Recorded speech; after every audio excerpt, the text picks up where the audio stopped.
Good evening, boys and ghouls, and welcome to this bone-chilling and absolutely terrifying episode of Slime Time Side Quest. Be warned, dear listeners, that what awaits you beyond this opening may terrify you to your very core. But if you are feeling brave, then please make yourself comfortable and stick around. After all, what's the Halloween season without a few frights?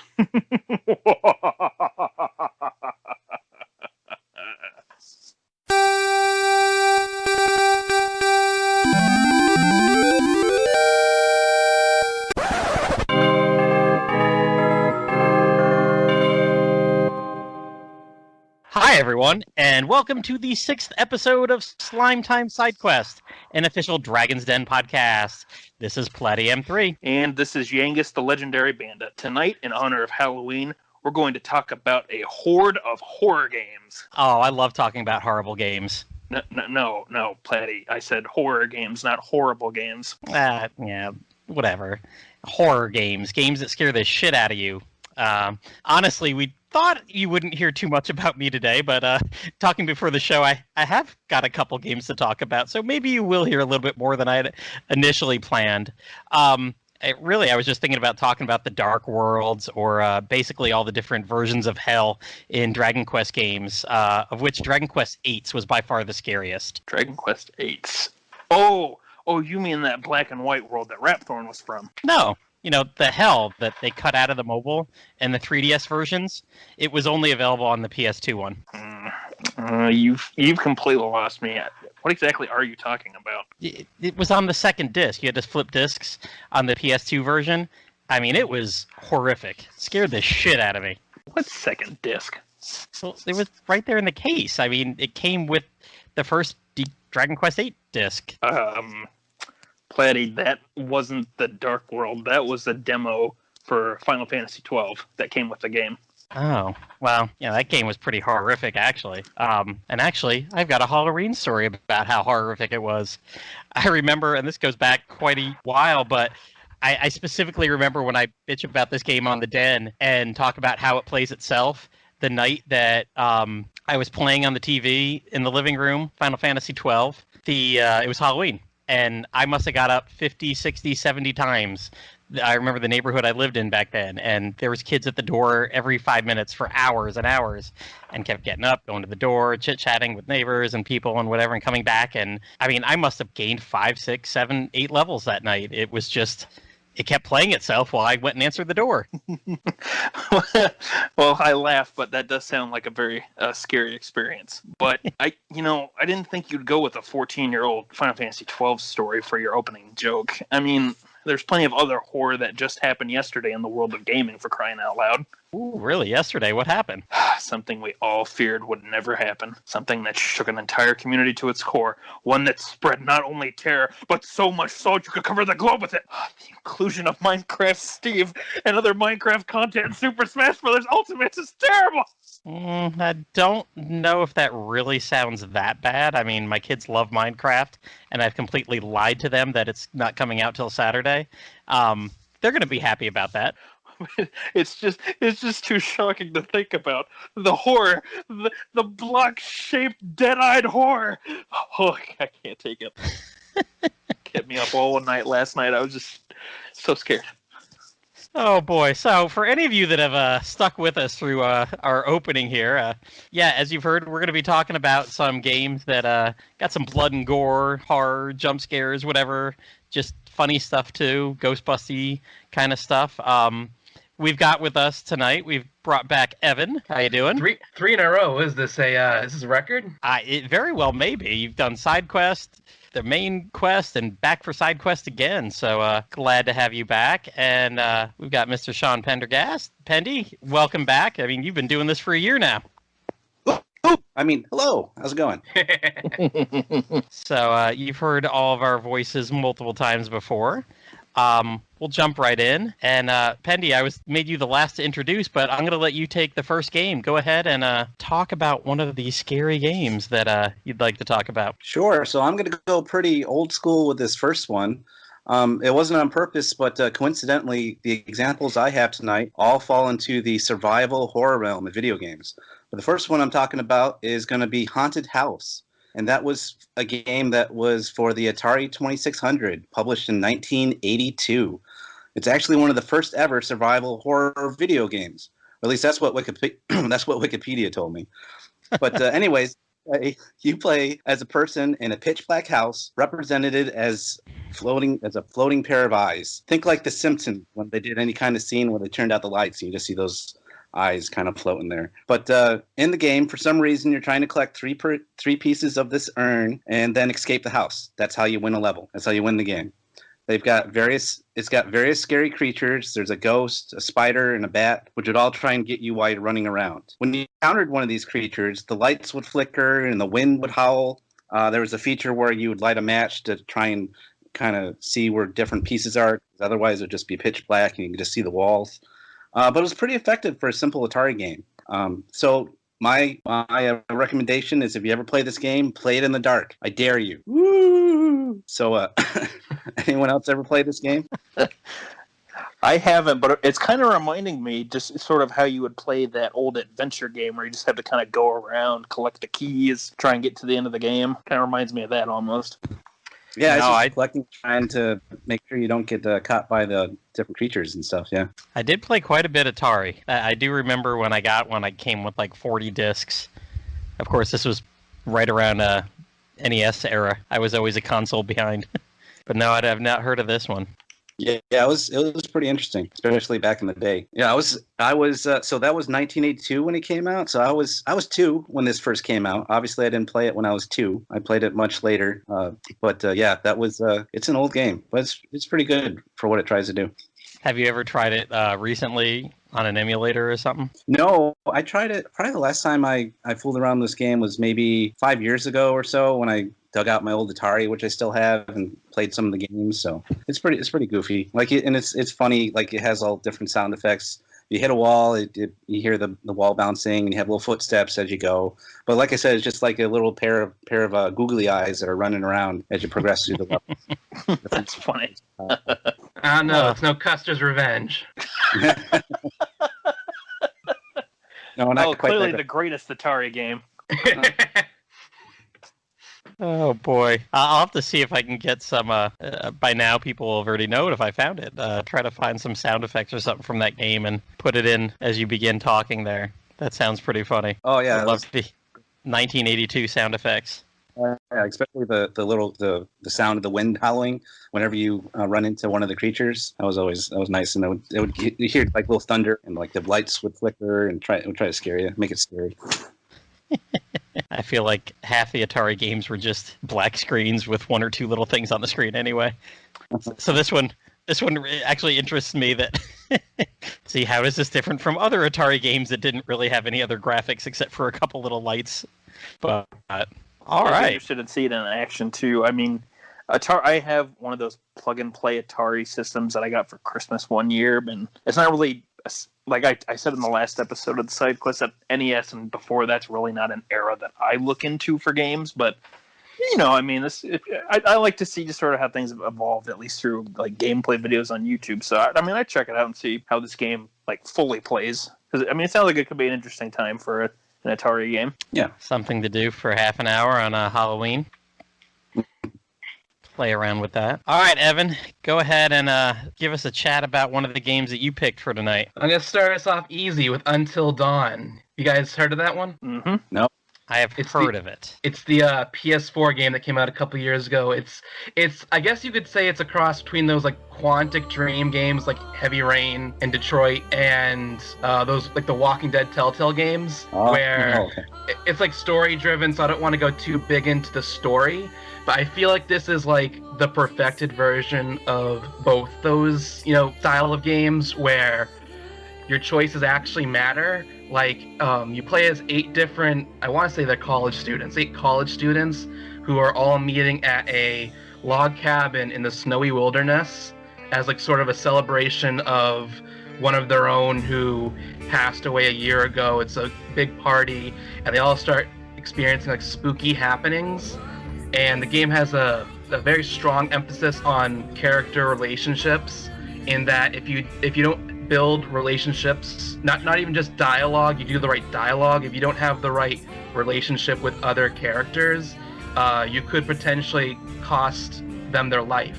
All 8 characters can die. At about the halfway point is when when you can start dying. Most of the first half is just setup, and usually if stuff you did in the first hour matters to their survival in the last 3.5 hours of the game. It's only 7 hours, 8 hours. You can play it in 2 sittings. For example, I actually watched a LP of a Let's Play before I actually bought the game, so I knew everything that happened.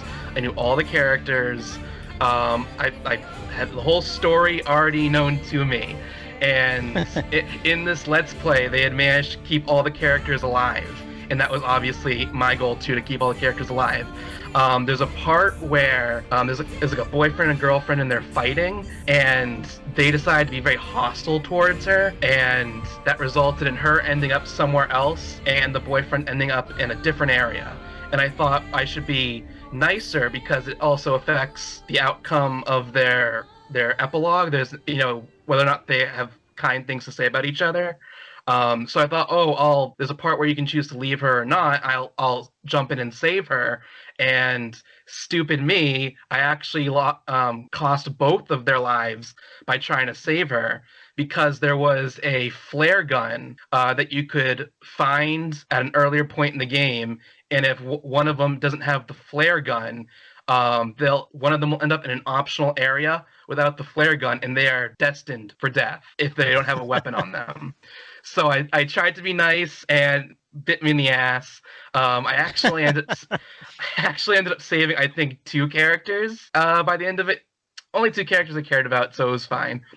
But I cared about the other 6. Yeah, I mean, some of them are pretty obvious. I think there's one part where it's be nice to this girl and she won't let you die, and it's just do you choose to save this character or that character? And you're obviously going to choose the girl your character has a crush on.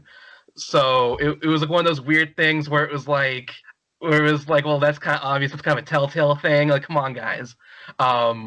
There was one kind of not great thing about the game, and that was they had a stay calm or don't move or don't panic or something like that mechanic with the controller. The PlayStation 4 controller can tell if it's moving, and if your hand's moving too much while you're holding the controller, there's a chance that something bad might happen to the character you're playing as. And at the very end, there's multiple scenes where you have to be holding onto the controller and staying absolutely perfectly still. And I actually heard putting it on the table, on your table, does not work. It can tell that you're not holding it, and it'll just automatically fail you. And you can lose at least 2 characters by that method. Wow. Brutal. Yeah, you can find compilations of every character's death, and I think they can all die multiple different ways. It's not this character will die at this point unless you do this thing. This character will die at this point unless you do that thing. So it's pretty simple. It's mostly choose this option, choose that option. Do you want to run? Do you want to hide? I was kind of surprised by how important finding collectibles on the ground were. One of my favorite instances is if you're digging around and looking and reading all the collectibles. There's one that gives you a hint of a later scene where one character is threatening to kill another one, and the idea is, oh my god, is this person this or that? And if you had found the collectible, you know that what they think is happening with this character isn't really happening, and you can save that character's life just by having that knowledge in your head when you're playing the game. And what I thought was kind of interesting about it was they brought in Hollywood actors to play them. They had, what's his name, Brett Dalton from Agents of S.H.I.E.L.D. as the Chad of the group. They had he's Mr. Jock. I think there's speaking of relationships being important, there's this little cringy scene where if he's with his girlfriend, and if your relationship builds up enough, you can get her to slowly take off her clothes. and she pretty much runs around the rest of the game with just underwear on. But they also had Hayden Panettiere in it, and Rami Malek from Mr. Robot. Oh, really? That's cool. Yeah, he was actually pretty good in it. The game put a really heavy emphasis on facial mechanics. It looks like their faces are in the game. Like you can see every little movement of their face. And it was I had actually just finished playing the last game that the same studio had made, Man of Medan. And what was kind of unique from that game from this one was that Until Dawn was published by Sony. So they had access to a engine that made it look like as next gen as possible. And this one is multi-plat. Man of Medan was multi-plat, and so it was on Xbox, Windows, all that. And it was being published by Bandai Namco, Namco Bandai, whatever. And they were using Unreal Engine 4 instead. And I was watching clips of Until Dawn earlier today just to familiarize myself with some of it, and it was night and day better looking than the game that came out last year. Lighting was better, animations were better, things were more smooth.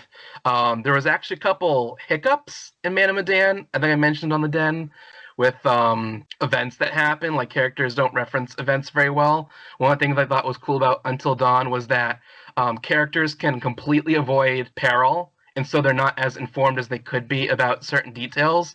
So their dialogue will change to reflect their not understanding the situation. Like, oh, what's happening? What's going on? Like, characters completely avoid danger the whole time based off of what you've had them doing. Is like, what's going on right now? It's 7 hours long. It's pretty low involvement, and it's not multiplayer like Man of Medan is, but it's pretty fun to watch other people play it. So it's actually, I'd say it's a very good game to play for Halloween. You can play it in like 2 sittings. It's good to play in the dark, and it's only like $20. You can go to any Target, Best Buy, or Walmart, and you probably find it there for $20. Yeah, this is one of those games that I wanted to play at some point, but I just haven't picked it up yet. But I think, like you were saying, I think Sony put it on the PlayStation Hits line of games not that long ago. So yeah, I think it's like $20 or 15 or something. Yeah. It's definitely really good. I would definitely recommend it. If you're looking for more of a fun party game, I would actually say Man of Medan's pretty good for that, because you can like pass the controller to each other, and you can each split, who plays which character in that game. You can't do that with Until Dawn. It's like 8 characters, and you pass it back and forth. But yeah, I would definitely say it's pretty easy for non-gamers to play. So invite your wives or girlfriends who aren't into games, and they'd probably have a fun time with it too. Oh, my wife's all into true crime and horror kind of things. Not so much horror, but hell, the stuff she's watching on true crime is more horrible than you'd see in most horror stuff. I was watching a couple clips just to remind myself of some of the other mechanics in the game. Like I completely forgot about like the totem mechanic, which is there are these like little totem poles that lie on the ground, and if you pick them up, it'll give you like a very short, vague, out of context possibility of what could happen. Some can tell you how to avoid a character's death, how to better alter, a relationship in some way. This could result in that. Usually they're very out of context, so they're not very helpful if you're not paying super close attention. And oh yeah, that's right. Peter Stormare is in the game too, as sort of like the in-between guy. There's like a couple chapters at the end of every chapter.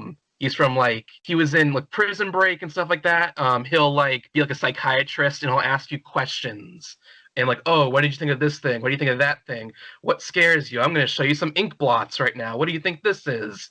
Are you more afraid of this or that? And I think they have an effect on how it plays out in the game. I vaguely remember him going like, oh, what scares you more? Spiders or this other thing? And if you say, I think I picked spiders, and spiders were popped up at some point. I don't know if that was because of that or what, but it's like a cute little in-between, so it's actually pretty good for, okay, I'm done playing for today. We'll pick it up tomorrow because, it's the end of the chapter. Mm-hmm.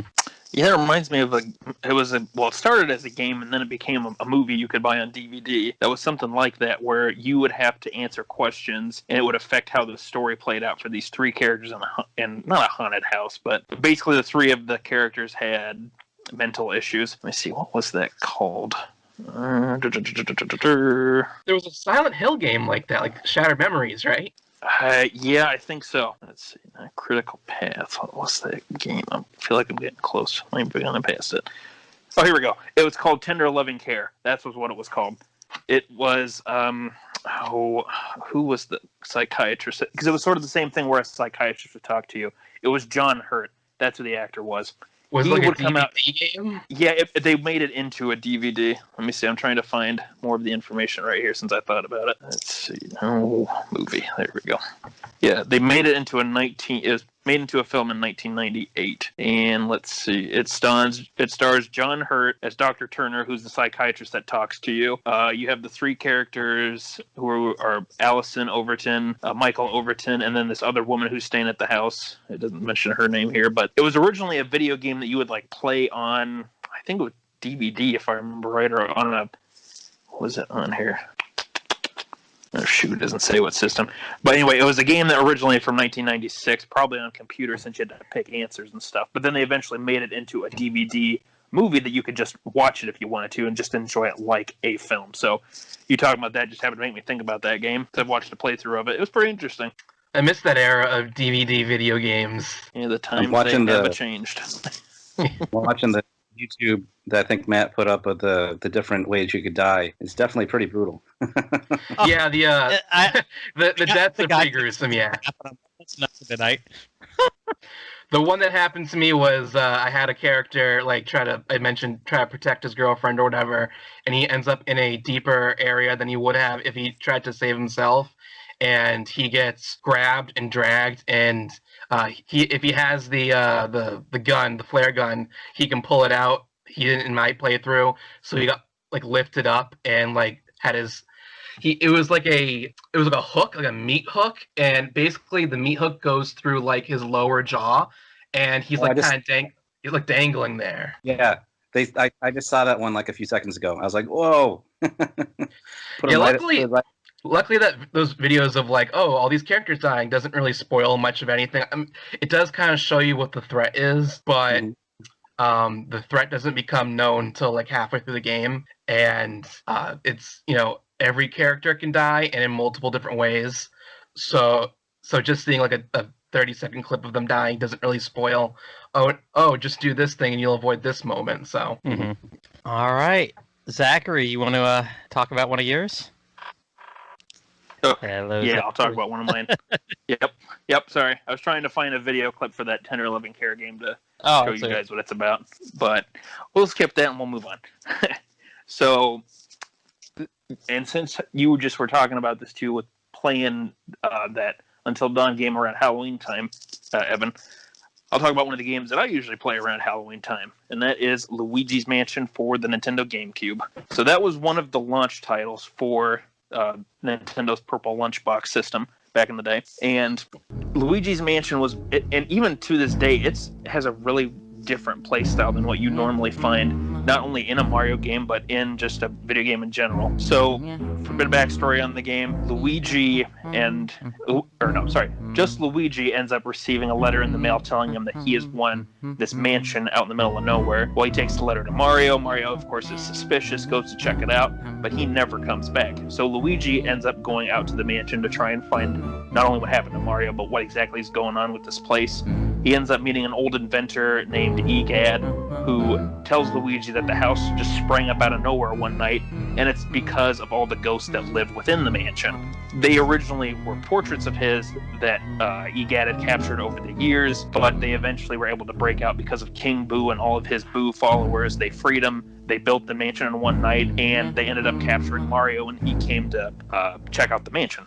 So Luigi then is armed with a specialized vacuum called the Poltergust 3000, because at that point, I think in the late 90s, early 2000s, everything was like the Poltergust 3000, the Super Vac 300, the Dysomatic 2958. Just crazy numbers at the end of everything. I think that was just the trend at the time. But anyway, Luigi is armed with the Poltergust 3000, and his duty then is to go through the mansion and completely clear it out of all of the boss ghosts, try and find treasure that he can then use, or here, I'll save that for the end. He has to go through the mansion. He's armed with the Poltergust. He has a flashlight attached to it so he can stun the ghost and suck them up. And he also is equipped with what is probably the best power-up in the game, the Mario button.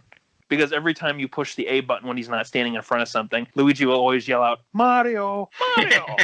Mario! And it changes depending on how much health he has. You get Luigi down to only a quarter of his health left, and he just gives out this terrified panic, Mario!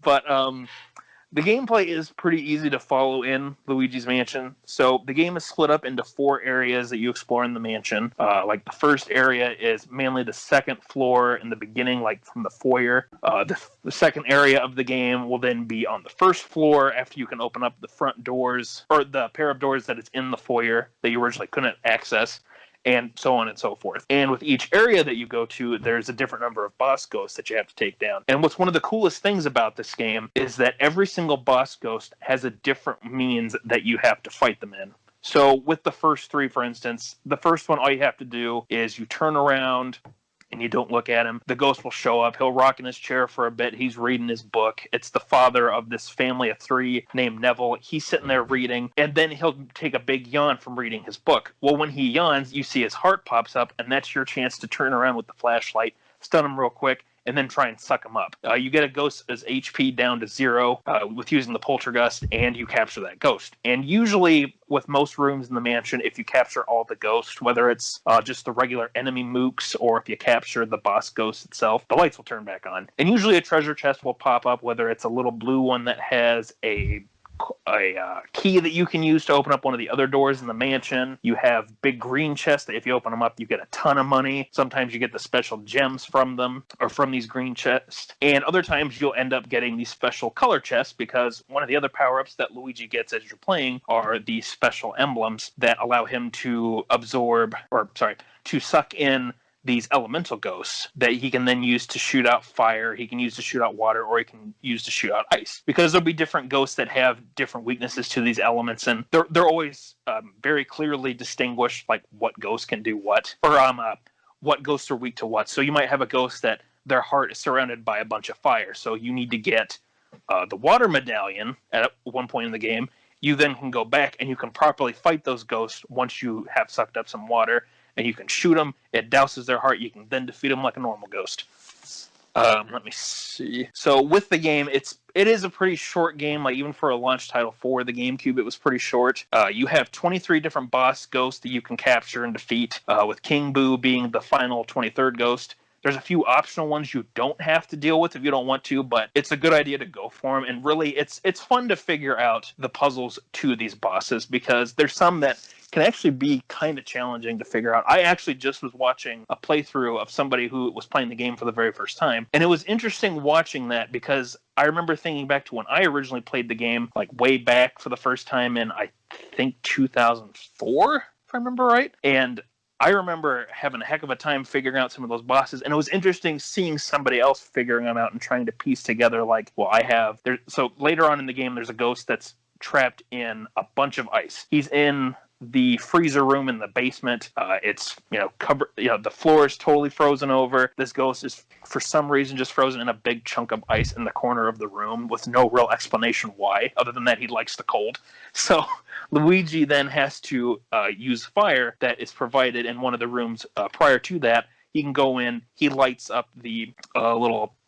What were they, little fire pits, right in front of where that ghost was. Ghost wakes up. It's like, hey, what are you doing lighting those fires? Don't you know you're going to burn this mansion down if you do that? You don't want that to happen now, would you, Luigi? So you then have to try and deal with the ghost trying to freeze you while you try and figure out then how to fully melt the rest of the ice. So there's a lot of cool puzzles to figure out with the bosses. And the nice thing is, too, with the game, you never feel like you're totally going to be stuck, because one of the things I forgot to mention for a power-up Luigi gets pretty early on is what's called the Game Boy Hoard, which looks like one of the Game Boy Colors from the late 90s or so, where they were one of the special see-through ones. You could see all the components inside of the case for the system itself. And it's a modified Game Boy that lets you access a camera. You can check your inventory. You can check your map to see what keys can open what doors. And you can use the camera to then check out ghosts' weaknesses, or in the boss ghost's case, you can check to see what they might have as a hint for how to defeat them. So like with one of the ghosts who plays billiards in the game room, who has a great name called Slim Bankshot, that's his actual name. He will make a comment like, "Oh, this green fella looks like he might be a sharpshooter, but there's no way that he could, shoot a ball as well as I could." Well, that's your hint then to grab one of the balls from the billiard table when he ends up shooting them and they go flying off into the room.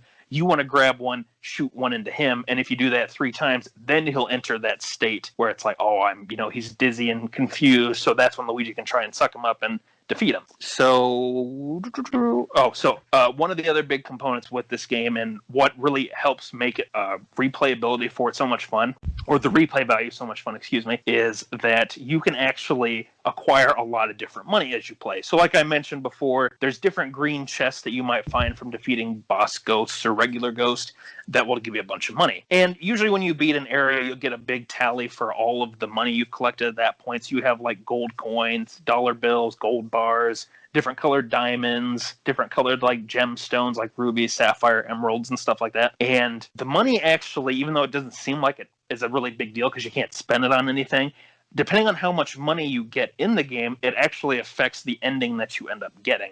It's nothing where it's like, if you get a really bad amount of money, it's like, oh, you failed to save Mario, or you failed to save the booze. It's nothing like that. It's just more so sort of a reward for you as the player for what you get for like your final picture. Because if you can get, I think it's over like 100,300,000 gold or something like that, you end up getting like the A rank mansion, which is like this really swanky looking place, and it's called Welcome to Luigi's Brand New Mansion or something like that. So the money, it can be fun to replay the game and see like what sort of ranks you can get from how much money you get. And the more you play it, the more you figure out like, oh, well, I can use the water element to water all of these different plants throughout the mansion, and if I water the plants, then they'll give me money, they'll give me jewels that I didn't find before, and stuff like that. And there's a bunch of hidden ghosts too, like that are called speedy spirits that you can try and capture, which just give you a ton of money if you can catch them, but they disappear so quickly if you don't have quick enough reflexes to catch them. And other than that, that's pretty much the gameplay loop. You capture the ghosts, you capture the boss ghosts, you make your way through the mansion trying to find Mario. You find some clues as to like where Mario ended up going into the mansion and what sort of happened to him. And with how long the game is, it's fairly short, but it's got a ton of replay value to it because you unlock a new way to play through the game with a hidden mansion, which, depending on what version you play, it'll either just make the game a little harder, or it'll actually flip the entire mansion around and will change some other elements too. It's like the 3DS version, they really revamped how the hidden mansion worked, and it's so much fun replaying that version of the game if you're used to Luigi's Mansion, because it just totally changes everything, makes things a lot more difficult if you know what to go in and expect. And I've played both versions pretty equally. And like I say, it's one of the games I always replay at Halloween time. It's a very good game. Like, I know back in the day, I think it wasn't well liked as much because it was one of the launch titles and wasn't a true Mario game. But looking at it now and like seeing how it's now gotten 2 sequels at this point and how the opinion has changed over the years, it's definitely finally gotten the recognition that it originally deserved, because it's a really fun game and it adds a lot of personality like to Luigi's character. It was really when Luigi started coming out into his own as a character too, where we saw more of that cowardly personality of his, and it shows that the bond too between like Mario and Luigi, and how even though Luigi's obviously scared to death of what's going on, that he still is going after his brother to try and save him, and is just braving it, just like Mario would brave the unknown to try and save Peach. So from a gameplay point of view, it's really easy to figure out and play and get into and enjoy it. But then if you look at it kind of as like what it tries to do narratively with the Mario game, it's it's a nice way to show that there is a genuine bond and closeness between the 2 Mario brothers. And it's one that I love replaying every Halloween, whether it's on the GameCube or it's on the 3DS. Nice. That is, after I talk about mine here in a second, that is one I've asked my son if he wants me to get him. At one of the earlier Luigi's Mansions, but he doesn't really pay attention to it, because the game I was going to talk about is one that Zachary actually just finished up this week, so he'll probably end up talking about this more than me, because earlier this year I really got into doing co-op games with my sons.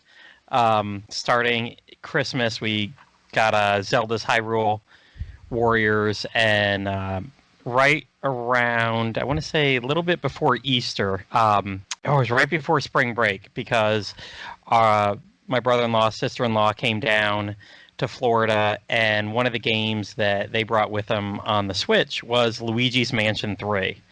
And getting the cousins together one day, this was right before everything got locked down for quarantine. I want to say this was like March 10th weekend, or it was right before St. Patrick's Day, and we had gone away at that time too. My son sat down with his cousin, and they played Luigi's Mansion 3 for, 3-4 hours together, as all the adults were in the other room cooking and chatting and just catching up and whatever. And afterwards he's like, "Daddy, you can play it 2-player. Can we get this?" So we did. We bought it, and I think for about a good 2 weeks, we played about an hour a day. We tried to do one level a day, because Luigi's Mansion 3, the plot summary such that it is, Luigi and Princess Peach and Mario and a group of Toads get invited out to this luxurious high-rise hotel for a vacation. And the first night they're there, the place gets transformed into a haunted building, and everybody except for Luigi, who escapes down a laundry chute, gets sucked into paintings. Turns out the hotel owner, Helen Gravely, working together with King Boo, has decided to get their revenge on Luigi here. And the gameplay loop is you're trying to get up to the top of the, I think it's like 17 floors, I want to say. Trying to get up to the top of the hotel, and you've got all these challenges you got to do on each floor, but you're trying to find the elevator buttons. The elevators become broken, and the buttons have been scattered all the way out. And it's interesting because you don't go like floor to floor. You might go floor 3 and down to basement 1, and then up to floor 5. Towards the end, it gets pretty numerical order. But one of the things that gets introduced in this game is, of course, Egad is back. He's down in the garage, and he gives a new vacuum cleaner to Luigi, and eventually he gives him a slime version of Luigi, and his name is Gooigi. And Gooigi can do a lot of the things that Luigi can do, but he also can, and this happens all the time, he can go down like air vents, and he can go down the grates in the bathrooms into pipes and into the plumbing, because he's just made out of goo. That's what he can do. So when you get to this point in the game, and it happens pretty quickly, you can then play 2-player. One person's Gooigi, one person's Luigi, and I've only played the game 2-player, so it's interesting. Zachary, I'll have to hear you say what it was like 1-player, because there were so many of the challenges and the bosses that we did that my son and I had to do the things at the same time, and I'm thinking how does a 1-player do this? This is, I mean, it's been 6-7 months, and my memory's not as good as others with games, but I was like, wow, how would a 1-player person do this part of the game? But we both really enjoyed it. I don't think I had beaten a Mario game in 10-15 years before I beat this game, and technically I didn't. I just really don't play platformers ever, or pretty much anything other than RPGs. So playing this through with my son, we had a lot of fun, and it was fun to do it 2-player. We're both on the screen, we're both doing the same thing. So yeah, it's a lot of the same mechanics that Zachary was talking about, and I'm sure he'll then cut in here in a second and tell me all the stuff that I didn't cover. But yeah, you got to find 4 gems, or not 4 gems. There's always 6 gems hidden on every board. Yep. You don't have to find them, but it's one of the challenges. Just like, finding the 3 big coins in a Mario game or something. And then, yeah, as you move your way through the game, you rescue the Toads, you rescue the princess, and eventually you get Mario back at the end and have a big old battle up on the roof. But it was a lot of fun. I completely enjoyed it, despite this not being anything that I'd played before or played anything in a long time like it. Yeah, that's the craziest thing about the Luigi's Mansion games. There's really nothing much else like them at all. Like, the only thing maybe you could compare it to was that official Ghostbusters game that came out in, like, 2010, I think. But even then, that plays totally different than, like, how Luigi's Mansion games play. It's a really unique style to it. Was there anything else you were going to say, Matt, before I... No, go ahead. That's about the sum total of my memory of it. Well, I was going to say, you described pretty much like how the game works and what sort of the flow of it is. I'll tell you from playing it from the one-person perspective. I figured when they brought in Luigi, I was like, oh, this could be kind of tricky. I mean, how's this going to work with two people? Like, I kind of figured before I played the game, and because I had not looked up anything about it, I figured that Luigi was just sort of front and center on the box because it was going to be, an optional two-player thing, and it really wasn't going to matter if you were like the single player. So when they gave you Luigi, and you also have to use him in single player, I'm like, oh, this could be really hard, actually, with just one person. But luckily, it's actually pretty easy with just a single person playing, because all you have to do to switch between Luigi and Luigi is you click the R stick or the right stick. You can like push it down, it clicks. Anyway, if you click that, it'll pop out Luigi. You can control him by himself, and you can then click it again to switch back to Luigi. Click it twice really quick to just put them back together as one character. And what was nice about it though is that you can tell Luigi or regular Luigi too, to do different commands. Like, there's times where I had to, I think it's on floor 6 with the castle area, there's a gate that Luigi can't get through, so you have to send Luigi out of the vacuum. He goes through the gate because he can slip through that stuff, no problem. You then use him to pull open the gate, and since you told him to do that before you switch over to Luigi, because he controls the exact same as Luigi, so you go behind the gate, you grab it with the poltergust, you walk backwards, the gate comes open.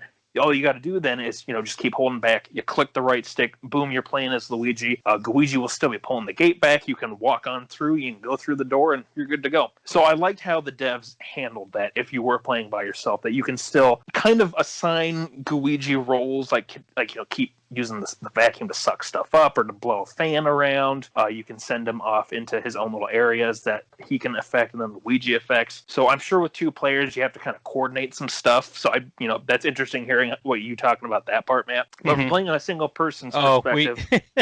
We were yelling at each other quite a bit. Daddy, do this! No! Come on! Stop doing that! Stop fooling around! And then that was my older son, the 6-year-old, and I think my younger one was 3 at the time. We just turning 4 right around the time when we got the game. So he wanted to play every now and then, and that was always a bad idea. If the two of them were playing together, I mean, it was a disaster. I think at this point now, my 6-7-year-old, he could probably beat that game solo at this point. He's gotten pretty good at all that stuff.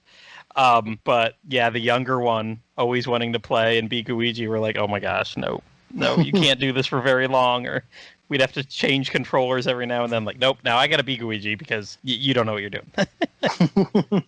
Let me show you how it's done, son. Yep.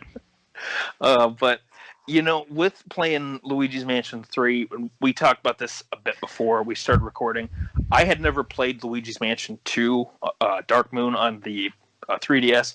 I think I have it on my shelf, but I just never opened it up and played it. So when 3 came along, I'm like, well, maybe I should wait. But I'm like, no. So I ended up getting 3 as a gift. And playing 3 now, I just started actually on, I think, September 30th. I finished it just yesterday. I got to tell you, it felt like a really good progression for what Luigi's Mansion 1 did. Like how the formula worked, how the level layout worked, how puzzles were changed, both with implementing Luigi and just how you had to do the puzzle solving itself, and with some of the new elements that they introduced into Luigi's Mansion 3 for control stuff. It felt like a really good progression of the series. Like, Next Level Games are the ones that did Luigi's Mansion 3, and they've done a few other Nintendo games. Like, I think I mentioned this on the Den too. Like, they did Punch-Out on the Wii, which was a reboot, or not a reboot, but like a brand new entry in that series after, God, I think like almost 15 years since the last game. And they did a wonderful job making that game very easy to understand and play. It felt, like how the older Punch-Out games played, but it still had some brand new elements. Very expressive with how it went up, or very expressive with how the characters were and the levels and the music and everything. And Luigi's Mansion 3 and all the other games that they've done, it feels like they keep kind of pushing or setting the bar higher and higher for themselves, because Luigi's Mansion 3, that game has so much personality to it. I absolutely loved playing that game for, I think, like the 25 hours that I played it. I absolutely loved it. There was so many great details, so many great little touches here and there. Like I said, it felt like a very natural progression of that gameplay. And I think I just said this on the Den too, like, I think Luigi's Mansion 3 is going to be a game that I come back to around every Halloween time. And I'd love to replay it again sometime soon just for the heck of it, because it was really fun to play through and explore the different floors, because every floor is a different theme in the last resort hotel that the game takes place in. And even though there's some challenges that are definitely a little harder than others, like I'm sure Matt could tell us all about the rubber ducky raft that he had a heck of a time with. God. My sons even reminded me the other day that Basement 2 was like the worst thing ever. There's a part where you were trying to paddle upstream and there's ghost sharks coming, and you gotta... Did Luigi have to be off on the side pulling on a chain to open the gate to go through the thing while the shark is... All I remember is there was so much to do. Yeah. And my son, like, just was spazzing out. Like, he couldn't help with this. Like, he was just like, he couldn't do something, and I couldn't do that, and... Oh my God, that one must have been something we tried like 10 times. And then I think it was finally, by the time we got through it, and I think right through it was where the boss battle was, I couldn't figure out the boss mechanic like the first time or the second time that we played. And then I feel like I beat it on the second or third time, but I feel like, oh my God, that boss battle took forever, mainly because I think we were down to like half health, and then I was like, oh, that's what I need to do. So even the second or third time, whatever it took me to beat it, it just dragged. And it was just, I mean, that was the hardest part for us, was just that probably 30-minute sequence of getting to the boss of Basement 2. Yeah, beating it. Yeah, that raft part. At first I'm like, well, this seems kind of fun. I like the music and stuff. But then as it kept going, I realized why you sent me a very explicit message about how you felt about that level at one point, because, oh my God, it got really hard. Like, the part, I think the shark part, you said that one threw you off too when the ghost shark popped up. And you have to really play smart, because you got to like go really far away, kind of get them to start going one direction. You got to like quickly whip around them. But the hardest part of that was definitely trying to coordinate with Luigi, because at the same time you're trying to make him do stuff on the top level, like away from the water. Like the current of the water slowly pushes Luigi along, and then it starts speeding up. And if you hit the end of the gate, which is like at the end of each little section, it's, you know, covered with spikes. So if Luigi hits that, he loses like 20 points of health. So it got really tricky. So I understood a little later than what you meant by how hard that was. But like, you know, even though that was I think that was probably one of the hardest floors of that game. Like, I did like how with every level of the mansion or of the hotel that, like, I noticed it was almost always the even number floors, that they would be a little bit easier to get through.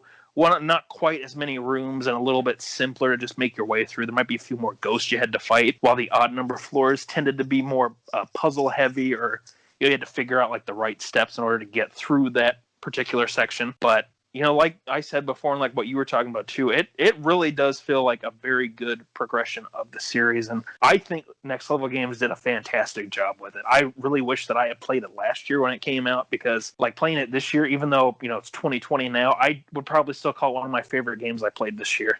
And if I had played it in 2019, it probably would have been one of my favorite games that year.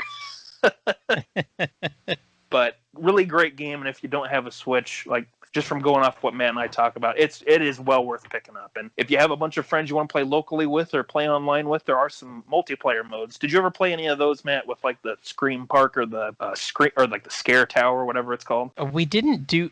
Maybe we did the Scare Tower a couple times.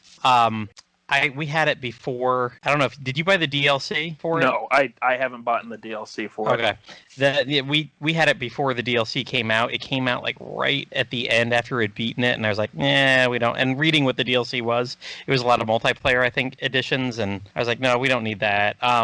But we did play, we did do a lot of those little multiplayer things, and we'd do it with like 3 of us playing, because I think you can do, some of them were, am I remembering this right? Some of them you could do with like 4 players, maybe 2 teams of 2. Yeah, because like I think what it is you split up. Even locally, like, you could do, yeah. Yeah, because it's like one team is Team Luigi and the other team is Team Guigi. So you have to like split up. Like the one that I just like tried just doing like the practice mode for it because I just wanted to at least see what one of them was. It puts you like you have to try and be the team that captures the most ghosts. Like if you capture one ghost, you get 1 point. You capture like the special ghost, you get like 3 points, and you just have to have the most points by the end of like. Correct. I think it was like 3 minutes. I think I didn't really mess with the multiplayer. Yeah, they were a good amount of time. I mean, when we played, it was we'd sit there and we could do 4 or 5 of those and spend a half an hour on it. Mm-hmm.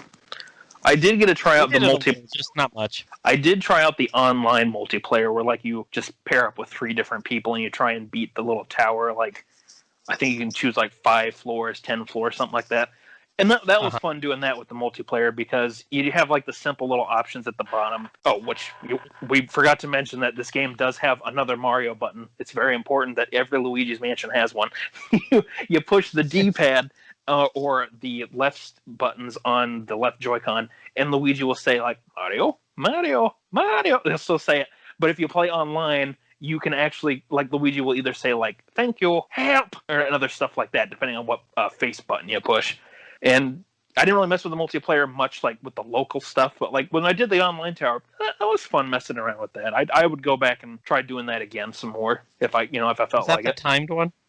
Yeah, that's the one where like you choose like 5 floors, 10 floors, and you have like 5 minutes to beat a floor. Whether it's like you have to like the one that I did. I had joined I think it was I joined the game like mid play for these other people, where we had to collect like 10,000 gold on one floor, which, with like 4 people running around, it's pretty easy to get that much money in on these big floors. And then there was one floor where we had to defeat all of the ghosts that pop up. So you have to go through all the rooms, get a little check mark in each one of them, and then as soon as you do that, boom, you're up to the next floor. So it was fun just to kind of mess around with that. And I would go back and try it again if I felt like it. But like the single player stuff itself, like just the main story, or like I think it's just called story mode for the game, that was really good. And it sounds like you and your sons had a great time playing it too, even though you yelled at each other a little bit. Oh yeah. That would become kind of a staple for us the next month when we played the Marvel Ultimate Alliance 3, because that one you could do 4-player co-op, and so we had my 4-year-old son playing with the older 2 of us, and oh my god, we didn't realize how much he was handicapping us, even though we yelled at him all the time. I think you told us about some of your trials and tribulations with that game before. I think it was on the Den you were telling us about that, and then you mentioned like we got rid of the problem, and that's all we heard.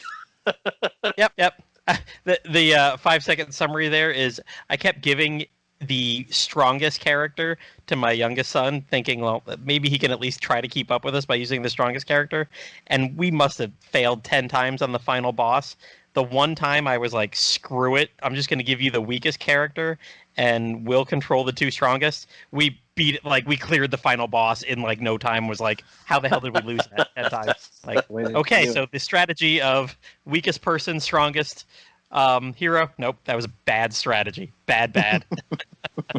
All right, but try to get too far away from the horror games here. We'll go back to Shaun. Go ahead and talk to us about one of your Resident Evils. Sure. So I'm going to do a pair of Resident Evil games. I'm going to touch upon Resident Evil 4 and Resident Evil 5. I wasn't going too much in depth into both of these games. I mostly wanted to go into my enjoyment of them and some of the related stories that I have based off those 2 games. So RE4 was released for the GameCube in January of 2005, and then on the PlayStation 2 in October of the same year. I ended up playing it on the PlayStation 2, which is nice because I threw in some extra missions and things like that, characters I think too.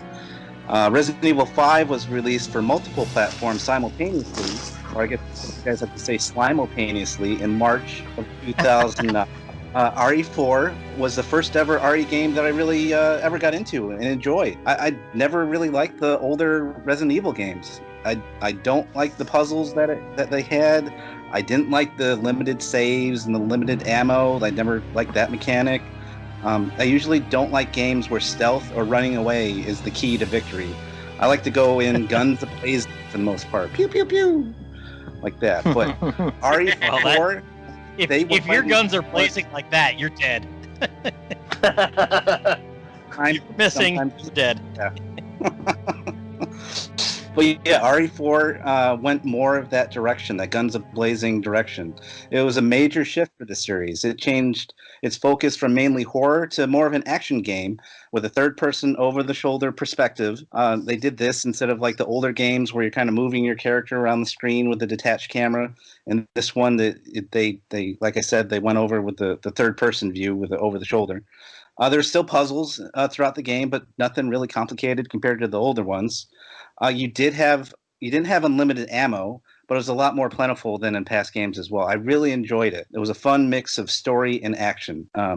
RE5 was more the same, except it introduced co-op into the mix, and this was a perfect timing for me. I had one of my best friends, Nate, was a huge fan of the series. He played it all the way from the beginning. Was a huge fan of the series, but he lived in a different state at the time when that game came out. So we were able to complete the entire game doing online co-op because you had two different main characters that went throughout the game, and you can do online co-op to do the main story. It was a lot of fun doing that. Sometimes when we got to like the end of the night and like one of us had to go, we'd kind of play a prank on each other, and we wouldn't tell each other that we had to go, and then we just like whip out a grenade or like a bazooka or something and just blow the other one up and just blind like, I gotcha. Because I can't remember if you could shoot each other, but you could blow each other up with like a grenade or something. So sometimes we would have fun with that and kind of get each other when they least expected it. So that was fun. RE5 also had a great versus mode. It had various maps where by yourself or with up to 4 players, you could kill as many enemies, or you would try and kill as many enemies as you could within a time limit. It was surprisingly addictive. The only problem with this mode was that there was this character from the game that explains your situation every time over the radio. He's one of the secondary characters that you run into. And his last sentence that he says is ingrained in my head because of his accent. He says it in the game, he says, if you defeat multiple enemies in a row, you'll get yourself a nice bonus. Emphasizing the bonus, or as he says, the nice bonus. So if you defeat multiple enemies in a row, you get yourself a nice bonus. That's just stuck in my head. I can't get it out of my head because I heard that so many times because I played those versus missions so many times. So it's stuck in my head forever. That was Resident Evil 4, right? I think it was 5 that they had that. Oh, okay. Yeah. I thought you were talking about they don't Lewis. talk to you in the I think that was the name. Oh, I thought you were talking about Lewis first. Oh, Lewis. Oh yeah. But before I go on to my last related story about Resident Evil, anyone else have some good memories they want to go in on these two games? Yeah, I got one question for you. Sure. What are you buying? What are you buying? And what are you selling? Love that. That became sort of a meme at work. Me and a coworker go, "What are you buying?" And I've never played the game, but I know that. And one of my other coworkers has no clue what we're doing, so he'll just go, "What are you buying?" He thinks we're talking about like some other media thing, like I don't know, Pee-wee's Playhouse or Big Adventure or whatever, or some random thing. Like, no, this is Resident Evil. Come on, stop. Yeah, Resident Evil 4. I haven't played too many of the Resident Evil games, but I did originally play that on the Wii because that game has been ported to pretty much every system ever made by this point. And Yes. Resident Evil 4 actually plays really well on that system because you use the Wii Remote to aim and shoot. It feels very good. It doesn't feel like gimmicky motion controls, other than when you have to use it for like some of the quick time events when you have to like shake the Wii Remote, but that usually doesn't happen too much. I don't remember. Like mainly it was for like when you had to like run through the boulders, or I think that during that knife fight with Krauser at the end of the game where you have to like try and stop him from stabbing Leon, you gotta like shake the remote. But I remember playing it on there first, and I've gotten it on both my PS4 and my Switch when it's been on sale for like, you know, $8 or something like that. And it's really nice playing that game and like revisiting it too. It's different when not playing it with the motion controls, I'll admit, but it's a really nice game to go back to because it is kind of cheesy. Like I think that's kind of the fun thing about Resident Evil. It can be scary, but it can also be kind of cheesy with how the characters act or stuff like that. But I remember with 4, I really did enjoy how the game sort of eases you into sort of the creepier stuff about it. Like at the beginning, you have just the villagers that are coming after you. Then eventually, you start seeing how Las Plagas is affecting them, and they like their heads might just go ripping off, and there's like this giant parasite monster that replaces their head that you have to either kill it before it gets too close, or if you don't, it'll like chop your head off, or it'll eat you, stuff like that. And those are dangerous. Yeah. I do remember like one of the parts of the game that did in particular kind of freak me out when I played it, because I played it early. I think it was early junior high or late junior high when I originally played it. The one part that really freaked me out was when you get to the labs towards the end of the game where the regenerators show up, which are enemies that will always keep respawning their body parts no matter how much you shoot them, unless you have, I think it's an infrared scope that you have to like pop off different parasites on their bodies to get them to finally die once and for all. I remember when playing it, I didn't know about him. The one that you first meet after you pick up like this key item really freaked me out, and I go running out of the room, and I'm trying as quick as I could to get to the save point. Well, I didn't know there was going to be one right around the corner because I didn't hear the breathing sound effect that they do. I run around that corner. I remember jumping out off of my couch and just being like, holy crap. I think I ended up like just suddenly going back to the home menu on the Wii and just turned the game off. I couldn't. It freaked me out. Anybody else on experiences with the game? No, I've never played any of these. I've never played Resident Evil games either. I don't know. I find the discourse interesting about Resident Evil games, because all I hear is people complain about how they hated what 4 did to the series, but they love 4 itself, and they like the way the new games are, but they also like how they married 4 and 2 to make the remake of 2, and it's like, I don't know, it seems like it's very tough to be a Resident Evil fan. Yeah, it's kind of like Final Fantasy, where they kind of change the way that you play the game. So there's a big split that happens with some fans. So you got your old school fans, your new school fans, and people that kind of like both and in between. So yeah, it's like I said, like before, like completely different. Well, not completely different, but a major change in the style of gameplay. So that would definitely bring up a split with some of the fans. Yeah, but the last action. Oh, go ahead. Sorry, go ahead. No, sorry, you go ahead. No, I was going to launch into my last little story, but yeah, whatever you got, you can go ahead with that. Oh, I was just going to say, like, with the changed action gameplay, that was such a big deal when that game came out. I think a lot of games then started like emulating that over the shoulder third person style that Resident Evil 4 went, because I remember, I think even like still to this day, you have a lot of games that credit Resident Evil 4 for like influencing their gameplay change. It was so popular too, because like it started out, like I remember when it started out as a GameCube exclusive, and then they brought it on the PlayStation 2, and it just blew up, and that's why Resident Evil 5 was so huge, where they were able to do that. They knew it was going to be a huge seller, so they just were able to do that simultaneous release of all the systems all at the same time, put on everything, because they knew it was going to sell because of how big 4 was, how popular that was. Remember when Shinji Mikami said it was never going to leave the GameCube?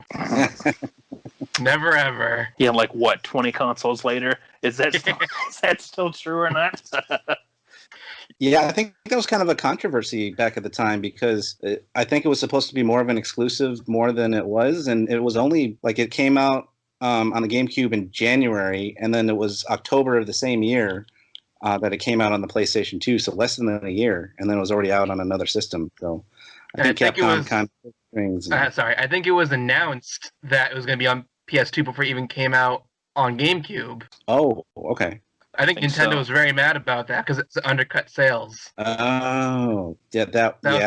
That was the big Capcom 5 thing. That would definitely. I could see that pissing them off for sure. Yep, it was definitely a mess back then, but it seems like they've at least kind of made up for it, or not made up, but made nice with each other. Because Capcom does have a lot of good support for Nintendo's consoles now, like on the 3DS and the Switch especially. Even though a lot of them are ports of some of their other games, like they still play and look really nice. And it like you have like in Smash Brothers, you have Mega Man now, you have Ken and Ryu from Street Fighter. Surprisingly, there's no Monster Hunter content other than like you can fight a Rathalos as a boss in classic mode sometimes. But I mean, yeah, compared to then and now, it seems like they've at least made peace with each other. And And actually, speaking of Capcom in general, that's related to the last thing that I'm going to talk about. I wanted to bring up some of the visits that I went to Japan when I was over in Korea. And two of the times that I went over to Japan, I got to go to the Capcom bar that they had over there in Tokyo. It was a really cool place to go to. Its style was a mix of different Capcom games such as Street Fighter, Monster Hunter, Resident Evil, etc. It had TV screens where you could play various Capcom games, and it had a great menu full of Capcom-themed food and alcoholic and non-alcoholic drinks. A nice touch was that certain items that you ordered were given to you with a huge flair for the presentation. So, like, for example, you could order an Ace Attorney selection, and the waiter would yell, "Objection!" right after they served you the dish and do like a little scene from the game. That's awesome. Like I said, I ended up going here twice on my trips, the few trips to Japan that I did. And I ordered a few different items during my trips there, but my Resident Evil themed items that I ordered, the first was a dessert. It was a little cake, but it was shaped like a human brain. So that was interesting. It was like a real human brain with bloody and everything like that. It was a cake. Pretty tasty. And then there was like the second time I went there was around the time that Resident Evil 7 was coming out. So I ordered the Resident Evil 7 style stew, and it had like potatoes and various meats. But it was really creepy though. It had like, they had this real chicken claw that they threw in there. It's disturbing. In fact, I'm going to throw this picture in the chat right now so you guys can see it too. There, press that. There we go. Yeah, so you guys can see the little chicken claw. Yeah. So yeah, that was yep. So, a little disturbing. It was pretty cool for the stew.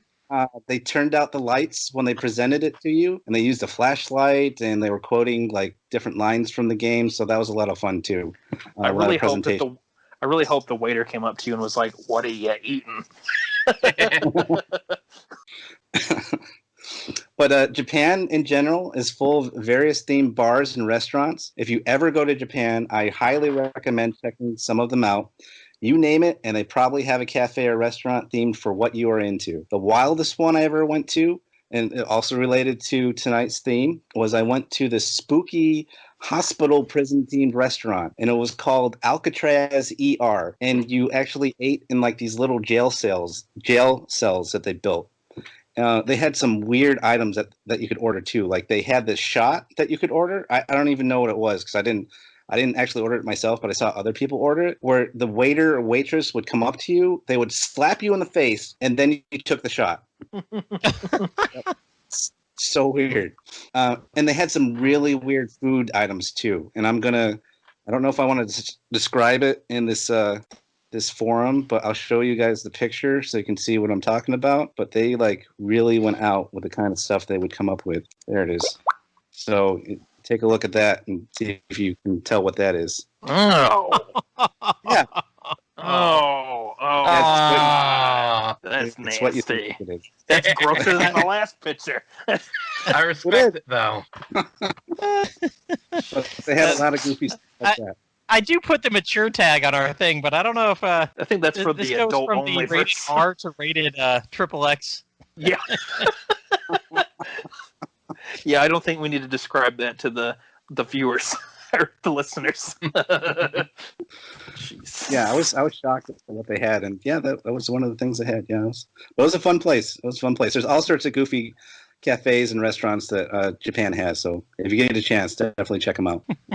That's cool to hear about that too, because I think you mentioned the Capcom Cafe to us on what was it, Messenger, and it, like, even before seeing the pictures you sent us, it sounded like it was a cool experience to go in there, and I'd love to see like what other sort of themed foods they have from other Capcom properties. Oh yeah, because they had like Devil May Cry and Street Fighter. I mean, pretty much every major Capcom property they had some kind of even Mega Man. You know, even though they kind of abandoned that series, they had Mega Man stuff. So like they had everything. It was great. Very cool. All right, Evan, back to you for another game. Guys, this is a horror-themed podcast. We're supposed to be talking about scary games. So I'm going to bring the mood way, way, way down and start talking about Corpse Party. This lovely game that came out in 1996 for PC 98, and then randomly in 2006 they decided they were going to make into a major franchise. It's been remade for Windows, PSP, and Nintendo 3DS, which is the preferred way of playing it. I had a very wild experience trying to get the 3DS version because it's like the one game you'll ever find where I bought it used because it's disgustingly overpriced new if you were to buy a physical copy. And the you can start a new game, but unlocked collectibles stay unlocked.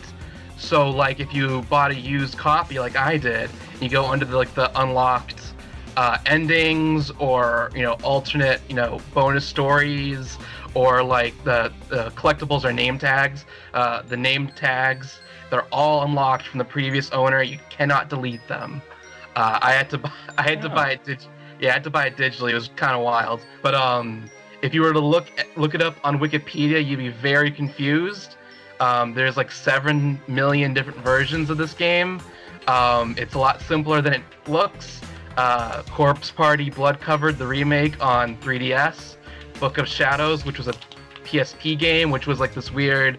it was canon to one of the bad endings, but there's a very important hour-long chunk that's very relevant to the sequel game, which was Blood Drive. I tried playing Blood Drive without having played Book of Shadows at all, and I was incredibly confused. They really expanded the lore of this very simple game. But basically, it's about these nine individuals, 7 students, one of the students' sister, and their teacher.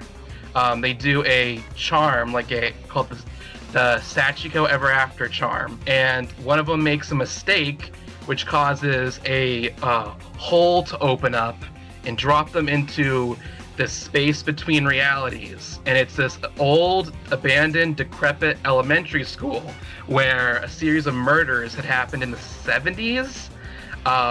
And the whole crew is split up. There, 2 or 3 of them in one area, 3 or 4 in another. They're all over the place, and they're all in alternate dimensions. So the school looks the same. They could be in the same spot physically, but they will not be near each other. They're in different versions of the school, and they have absolutely zero clue how to get out. The goal is not to escape for most of the game. The goal is to just find other people. Because one of the crazy things about the game was very early on you bump into a spirit who tells you that if you die in this place, you do not go on to the afterlife. You don't go to heaven or hell. You stay here forever.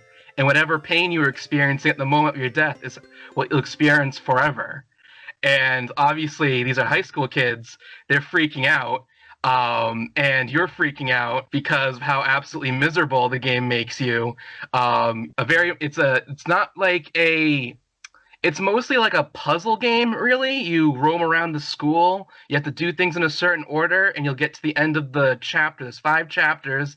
They'll take you about hour and a half each, except for the last one, which is closer to 2 hours. And if you do things in the wrong order, you skip something, there's 1 or 2 enemy encounters. If you get caught by one of them, you get a bad ending. And even though very few characters actually die over the course of the game, they all die in horrifying ways through these bad endings. So if you want to, absolutely terrible. It has the standard, find these collectibles and, find out how this character died. But if you try to do that, it results in a bad ending. And one of them relates to a student who was running around with their friend, and they started to get hungry. There's no food in this school, and they start getting hungry and thirsty. And it's heavily implied that one of them cannibalized the other.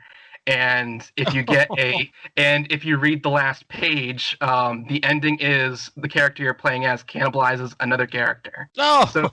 So it's not pleasant. It's all pixelated, so it knows the way it has to scare you is by having disturbing moments. One of your classmates blows up when they're slammed against a wall, and you have to walk past their puddle multiple times while playing the game. One character doesn't realize that's her, and he takes pictures of her, not realizing, just because he has this weird fascination with death. And her spirit haunts him through his cell phone and tells him to stop doing that. It just absolutely wild. And the thing about it was, I was playing it. I was playing it in the dark. I was playing with headphones. One of the unique things about this game, it has this unique sound situation. I don't know how to describe it. They use like dummy mics or something to project as if you're hearing the noises in a 3D space. So it sounds. So it'll sound like something that's meant to sound like it's very close to you will sound like it's very close. Something that's supposed to sound like it's at a distance, you'll hear all the way at the distance. So it has this very realistic sound, even if the graphics are pixelated 8-bit, 16-bit, whatever. And the thing that's tricky about it is if you miss even the smallest detail, you will get locked into a bad ending. And usually it's like the last 3 minutes since you saved, so you'll just be able to reload back to where you were.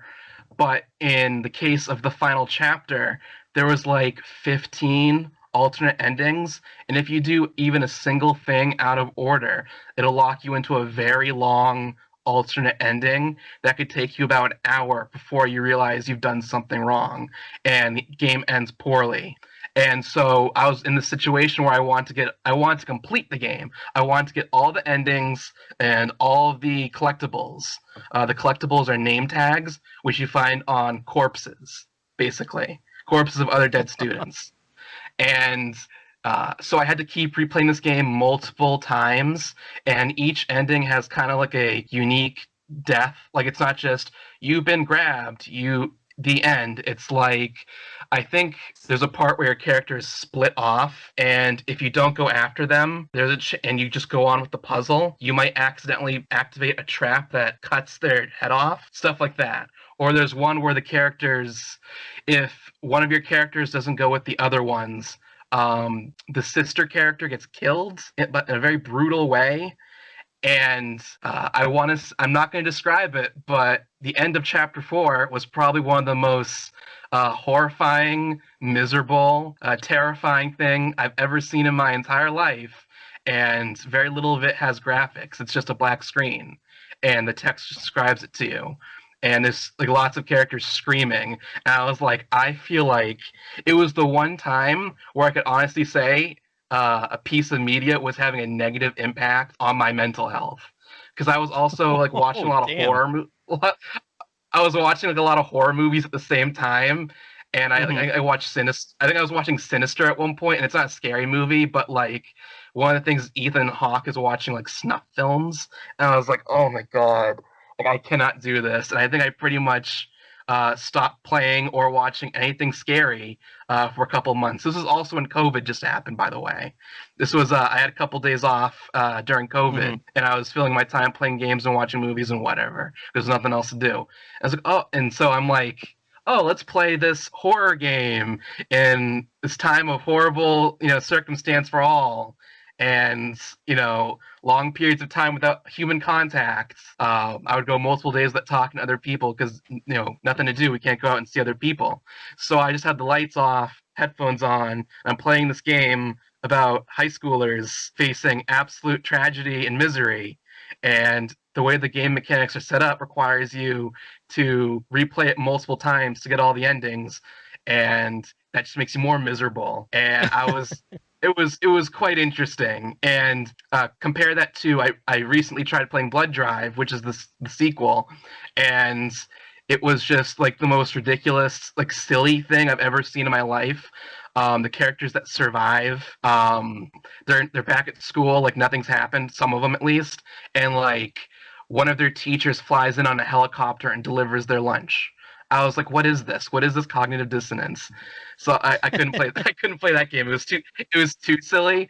But yeah, it was like a really it was a rough time playing Corpse Party. I don't recommend it to people. I just thought it'd be an interesting game to talk about because it's one of the few times where it has had a negative impact on me, even though I would say it was game-wise a very good game, and it did its job very well, obviously, because it was very depressing.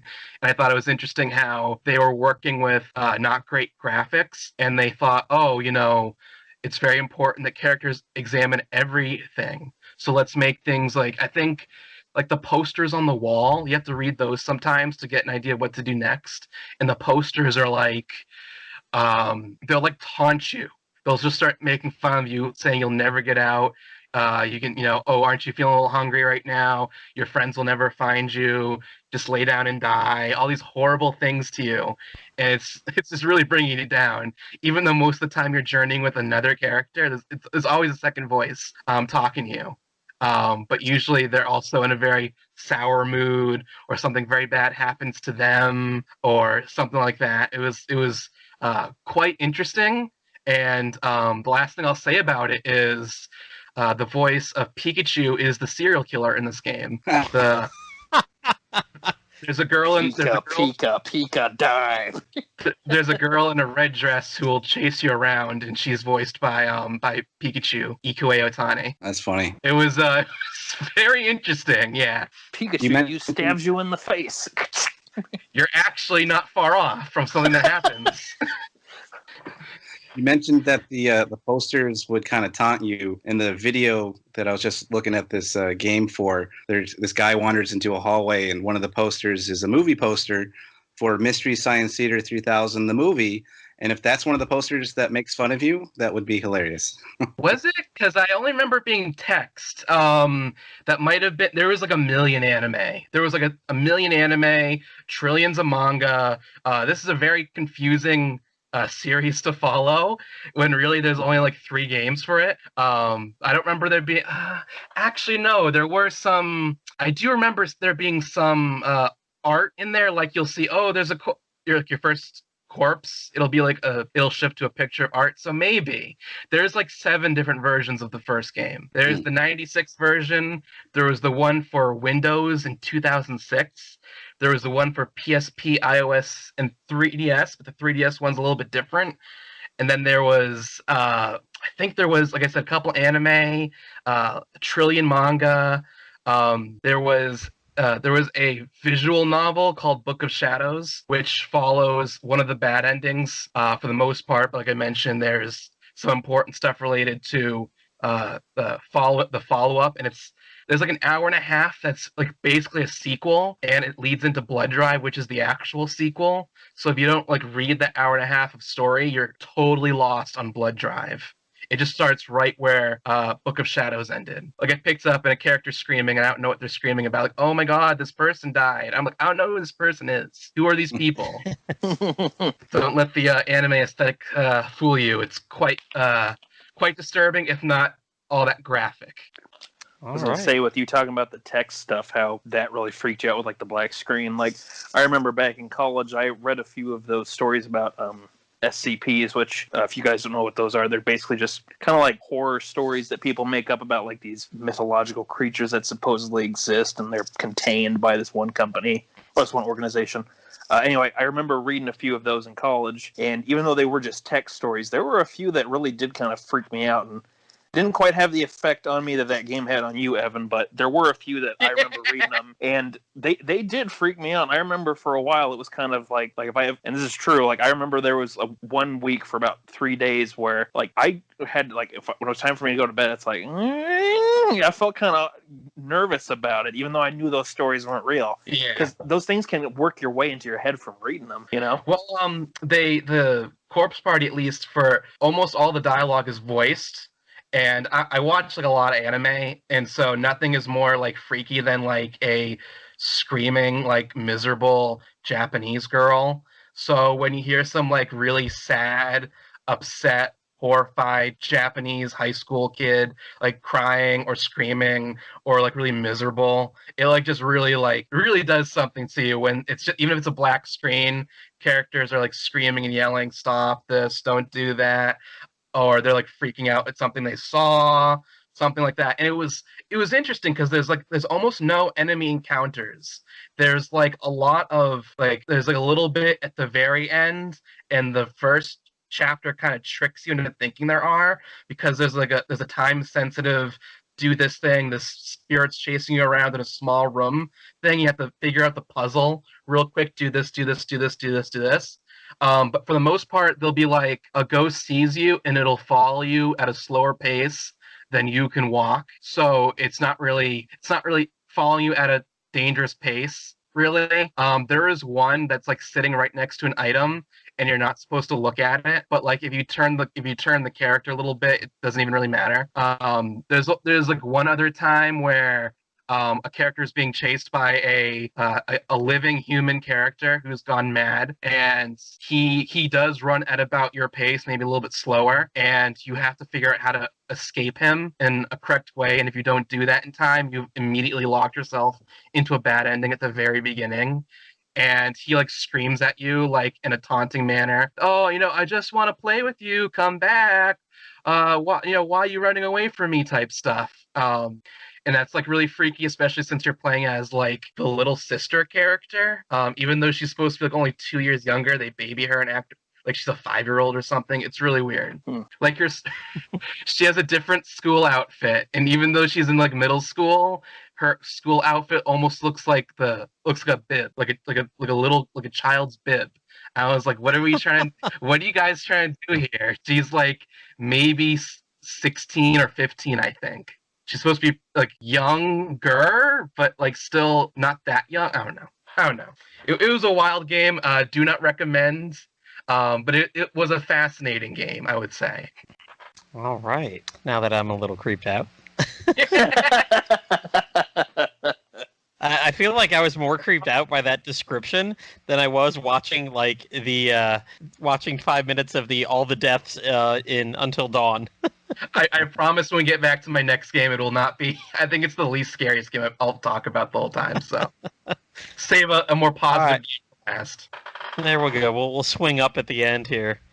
Zachary, what else you got to talk about? Well, let me see what I have. I think for my other game, I'm going to talk about what's probably been one of my favorite games for the PS4 and what I would probably call one of my favorite games of all time. We're going to talk about Bloodborne, which with a name like that, it's a happy, fun time. But Bloodborne was a game that originally came out in like 2015 for the PS4. It was a big deal because it was an exclusive for the system. It was made by From Software, who did the Dark Souls games, and it definitely has that vibe for how the game plays and feels. So with Bloodborne, you really only get so much backstory for your character. So you begin the game, you find yourself in this medical clinic, and you're strapped down onto this table. The doctor comes up and is like, well, I see you've traveled far to reach the town of Yharnam. Well, we'll help you out with that blood transfusion, but first things first, you have to sign a contract.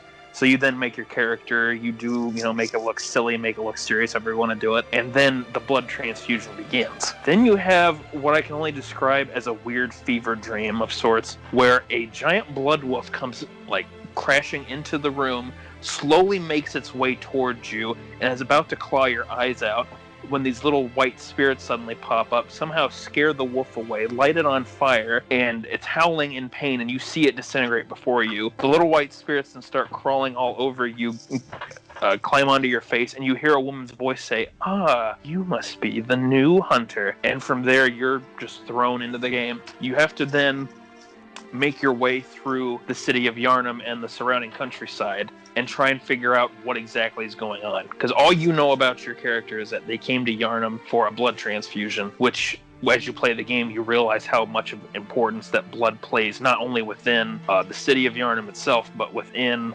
the entire backstory of the game.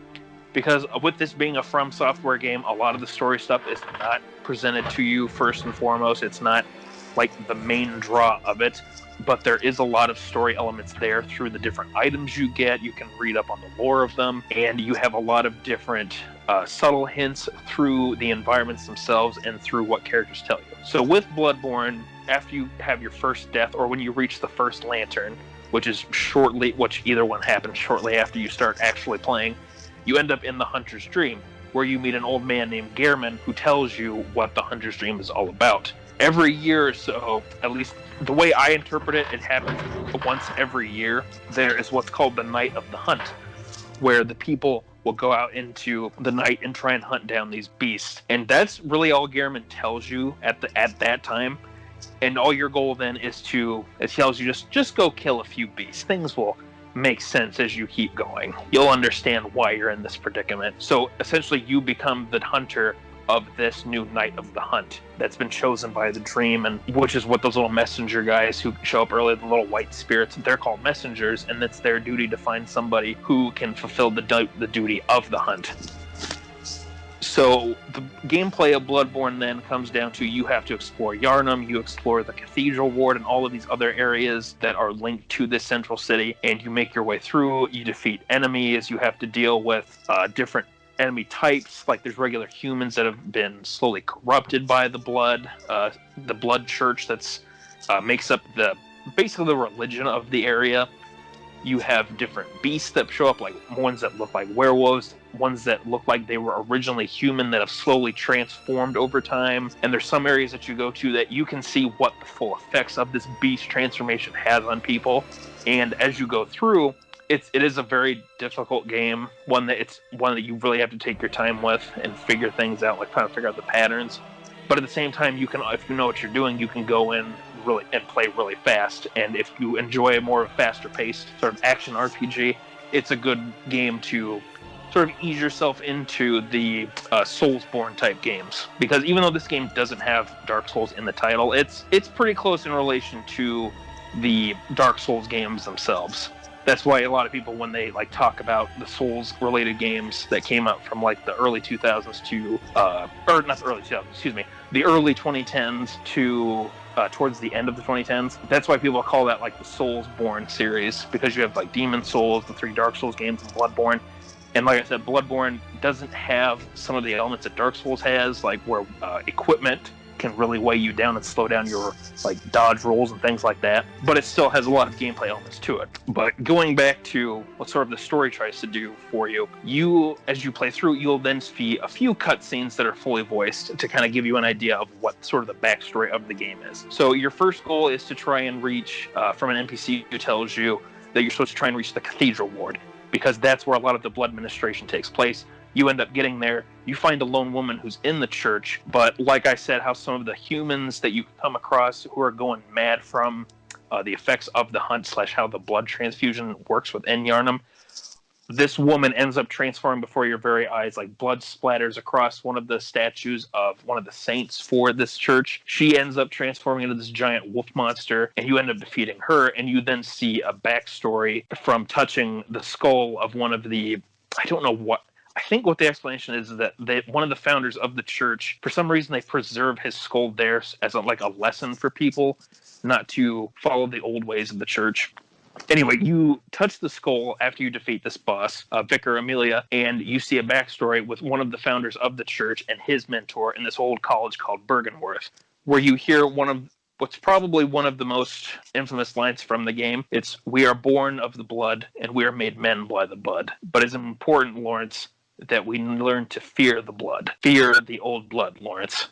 And that plays a very important part within the entire lore of the game, and even just with how the world itself works. Because I unfortunately don't remember every details of it, but basically the hunt began because of how people discovered these old ruins beneath the city of Yharnam, how it eventually led on to them discovering about these ancient gods and like creatures that they should not ever have tried to find out about, which then led to the Night of the Hunt, which led to people taking up different weapons, the Hunter's Workshop becoming a thing, and it just ended up becoming just a snowball effect the longer this went on for, and that's how you end up in this mess, because you just happen to wander into the city the Night of the Hunt, and everything in the area is affected by this, no matter what. But going away from like the story elements, hopefully what I described made sense for that. Going to the gameplay elements of itself, you have 2 different weapons you can equip on your right hand and 2 firearms that you can choose to equip on your left hand. And you can swap between them using the D-pad. Combat is pretty easy to understand in Bloodborne. You have just your quick attacks with the R1 button, or you can do a charge attack with the R2 button for your equipped weapon. You can switch the weapon into a second form with the press of the L1 button, which, like for your starting weapon, like the saw cleaver, the standard form of it's just a small, like little weapon you hold in your hand, and you have a good swing to it. But if you want to make it a longer reaching weapon to hit enemies from farther away and give yourself just a little bit more breathing room if you need to, you can push the L1 button. It elongates the weapon, and you have a lot more reach. With your firearms, depending on what one you have equipped, you can either do like a quick shot, you have like a spread shot, and the big thing with the combat system in this game, particularly with any human-sized monsters or human-related bosses, is to use the parry system. So unlike in like a Dark Souls game where you would use the shield to parry with the right timing, you want to try and use your gun to parry an enemy's attack as they're like coming in for a swing. Because if you can do that, unlike some of the Dark Souls games, if you can parry the attack just right, the enemy will go into like a quick crumble state. You can run up to them, push the R1 button, and you'll do, I think it's called a visceral attack if I remember correctly. And doing that will take take a good chunk of health off of the enemy, and usually can beat them if you have a high enough blood tinge stat, or if you have enough of a handler stat. I forget what stat exactly is tied to it, but basically if there's a certain stat you can improve to increase that damage output. And with defeating enemies, you earn blood echoes, which you can then use in the hub, which is the Hunter's Dream. You can go there to use the blood echoes to upgrade your weapons. You can use them to upgrade your firearms. I believe you can use them to, what's the other thing? Oh, you can use them to put special gems onto a weapon, which will maybe increase its overall attack damage. It will increase if it can do fire damage, if you use a fire paper to add an element to that weapon for a short time. And you can speak to the doll, who's one of the residents of the Hunter's Dream, who can then give you stat upgrades. So you have you can increase your HP, you can increase your stamina bar, which dodging and using your attacks is all tied to the stamina bar, and you can increase a few other stats. And there's a few times where you can't equip certain weapons or firearms unless you have your stats at a certain level, but the game's pretty easy to show you how hey, you need 20 strength to equip this particular weapon on your right hand, or you need enough of this in this wisdom stat in order to use these special summons that you can get as you play through. And the Hunter's Dream is just a good way to go in there, or just a good way to sort of figure out how the game plays too, because there's a lot of helpful hints left around on the ground there. Good way to kind of catch your breath. And you can, thankfully, the nice thing about it is that you can really use the Hunter's Dream to get back to any point of the game that you were at, as long as you've as long as you have lit one of the lanterns that you come across. Because then there's, unlike Dark Souls, where it's a little hard, or like Dark Souls 1 and 2, it's a little harder to get around to places that you need to get back to if you need to, go away for a bit from a place. You can use the lanterns a lot more sparingly in Bloodborne. God, I keep wanting to call it Dark Souls. In Bloodborne, to get around a lot easier back to where you were. And what I particularly enjoy about Bloodborne, and why I particularly chose it for this episode that we're having tonight, is that there is a lot of horror elements to the game. It's not necessarily horror like with what Evan was talking about, or like with Resident Evil, like with what Pendy was talking about. It's more of the gothic horror slash what's that called for Cthulhu horror, where it's Lovecraftian horror. That's what it is. It's more of a mixture of those ideas, because what I love about what Bloodborne is the environments of the game. It really reminds me of a Victorian era gothic horror sort of setting that you might have seen, or that you can sort of imagine with the stories about Jack the Ripper, wandering the streets of London in the middle of the night, the mist is creeping in, there's something coming up behind you. Bloodborne, of course, is a lot darker because of the elements to it, with the Cthulhu stuff and just how gruesome enemies are and everything is designed. And there's a lot of mystery to the game as well. But that's sort of what I loved about the game, and how the Cthulhu Lovecraftian sort of inspiration horror slowly crept into the game as you kept going on. I love it when you defeat the boss of Bergenworth College, which is Rom the Vacuous Spider, which is supposed to be one of the guardians of I think it's the guardian of the moon, if I remember correctly, or the guardian of sort of the illusion that's placed upon the city of Yharnam. When you defeat that, you then realize that this giant white moon that you've been seeing for probably about a good few hours in the game, it's actually a blood red. The sky is this disturbing shades of red and purple. It's a very unnatural color that you would not want to see. And you then start seeing these more grotesque monsters pop up throughout the environments. You have these giant... They're related to one of the gods, Amygdala, that They're these giant creatures with see-through heads. They have like 6 or 7 arms. They're just grotesquely skinny, just very, very creepy spider-looking like monsters almost. And they'll be hanging across the different buildings as you're playing. Like even from like the starting area of the game, you see there's a few of them hanging around on buildings, just kind of watching you as you were playing through those areas. And then you have enemies where their features will become a little more grotesque once this blood moon is now officially in the sky. With your character's insight that you end up getting as you fight different bosses and come across areas, you see that enemies have these rather disturbing features you'd never noticed before. Like some of the lantern-wielding hunters, you'll notice that there's a bunch of like insects and eyeballs coming out of the lanterns that they were holding that you never saw before earlier when you played through areas of the game. You have pig enemies that they are pretty much just covered in various eyeballs, all on their face, just staring you down as you come at them, and they'll move and look at you. It gets really kind of creepy, actually. And I remember when playing the game for the first time, like there was, I think, a period for about 2 months where after that happened after defeating Rum, the vacuous spider, I had to put the game down for a while because it was starting to kind of get to me a little bit. I did go back to it then after that, and I love the game so much. The DLC is so great for the game too. It's one of the few times I would say to get the DLC for it.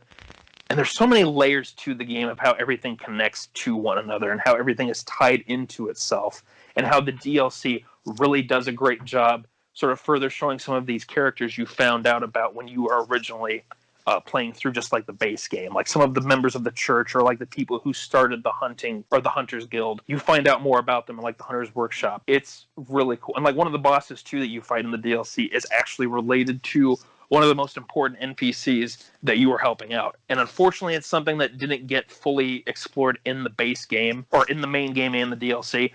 But thanks to people like doing a lot of research into the game and finding out some of the missing stuff, from like hacking into the game and finding files and stuff, there was a lot to that character that unfortunately was cut out. I'll just say it was the second to last boss you fight of the DLC. And if you ever look up the artwork for Bloodborne, the Old Hunters DLC, the character that is tied to the promotional art for that DLC is tied to one of the characters that you speak to very frequently as you play the game. But I know I've been rambling a bit for the game about this point, but basically, even though Bloodborne was a game that I had so many difficulties with when I first started playing it because it was my first Souls-like game, I absolutely loved it. I love it for this creepy atmosphere it gives you. I love the enemy design, how the world all works together and ties in itself together, and it feels like a very natural world, even as it gets creepier the more you play it.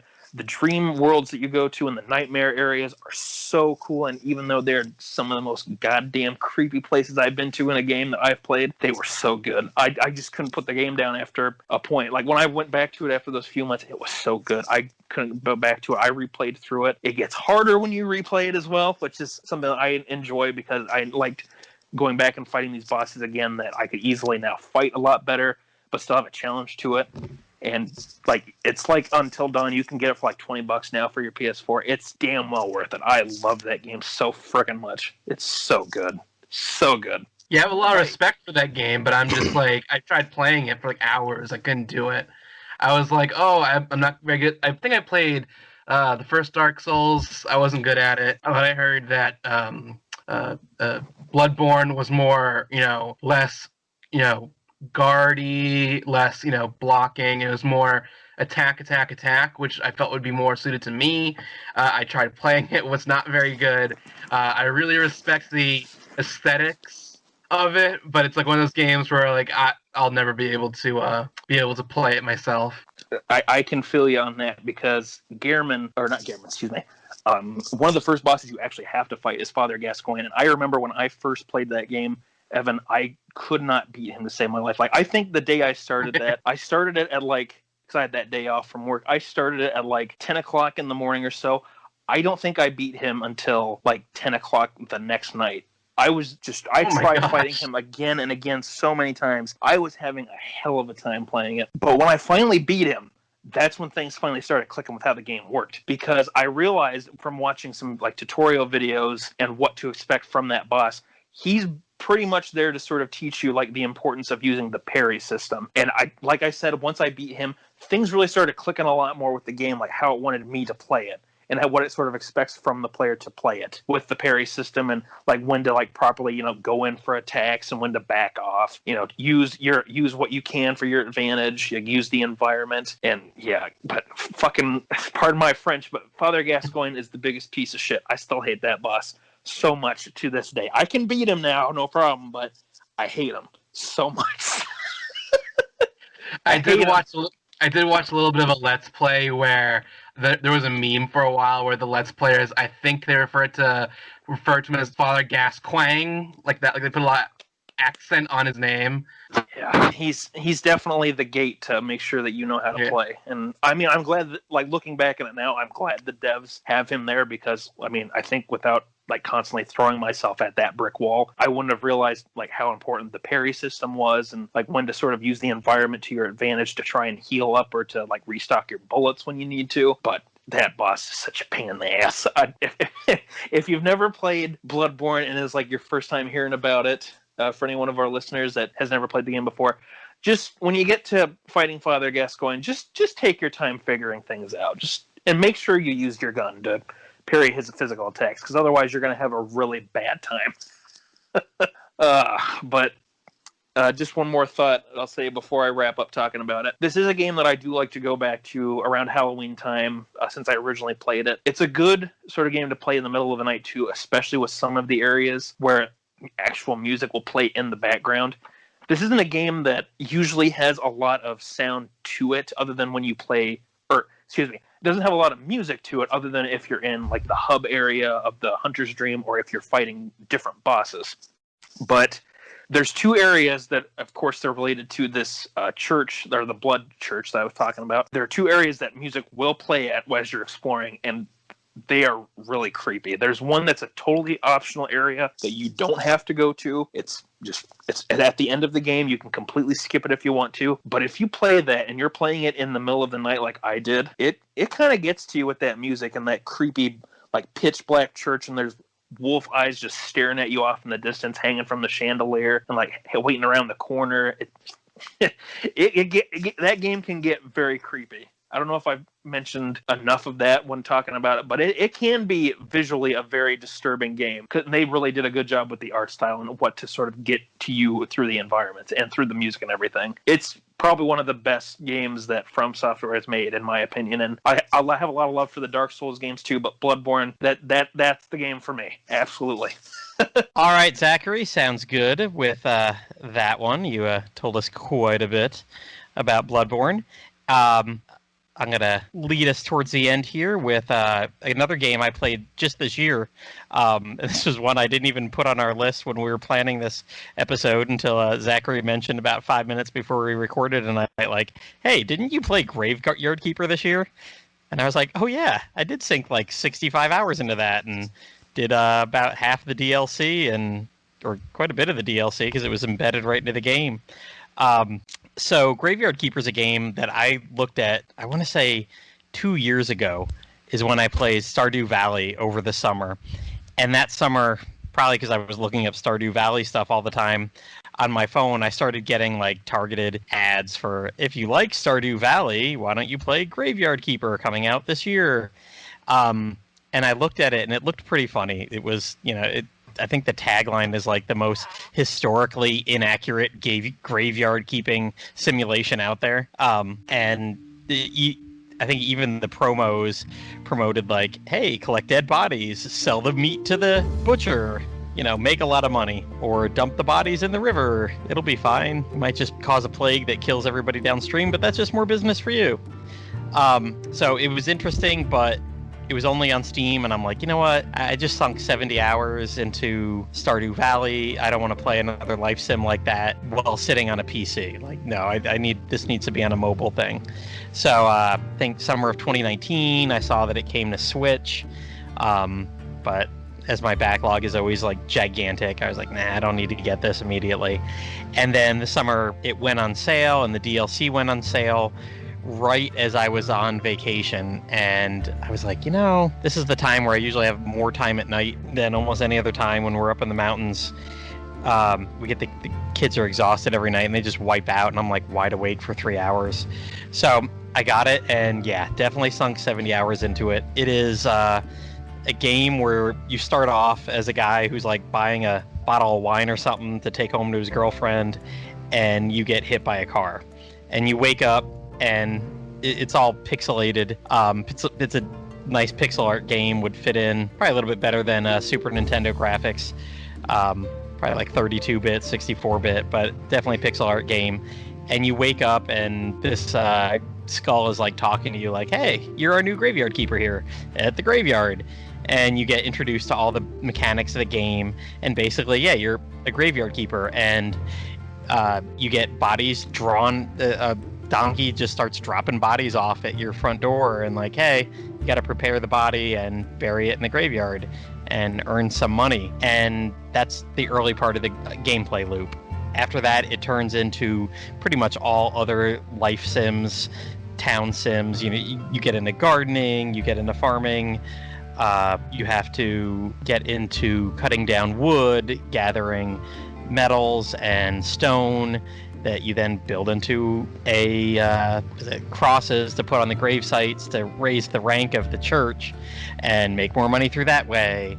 And when you get the bodies, you can take parts out of them. You can take the brain, you can take the heart, you can take meat, you can take their intestines and other different things, and these become items that you can do. And one of the earlier goals in the game is to get an official stamp so that you can stamp your meat and sell it to the local inn. And he even implies that he's like, I don't really care where you get your meat from. I just to buy it, I got to have the official stamp.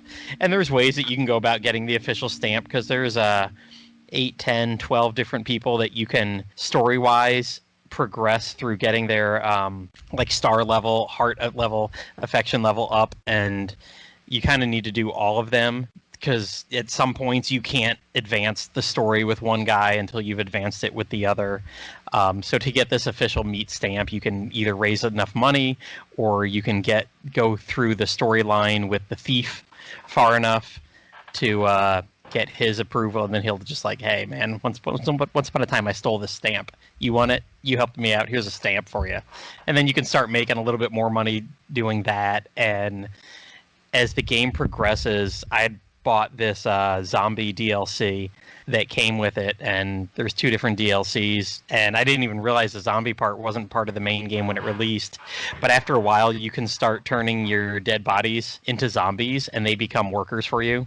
So kind of automates part of the game. Like I just set up a zombie wood chopper and a zombie guy to mine ore, and I also set up zombies to then bring those from 700 steps away to my front door and just keep putting them in chests. So I always had the raw materials, and a lot of those raw materials you end up just building stuff for the graveyard and for the church. You need to upgrade the church, you need to upgrade this. At one point you get sucked into a whole subquest of burning witches at the stake with the local bishop, and you're making hamburgers and selling hamburgers and beer while people are watching the witches burn, like woo. And then eventually the church puts a stop to it, because it's times are changing and it's cruel, and the bishop's like all sad. He's like, man, we had some great times burning all these witches. It's so sad that this is over.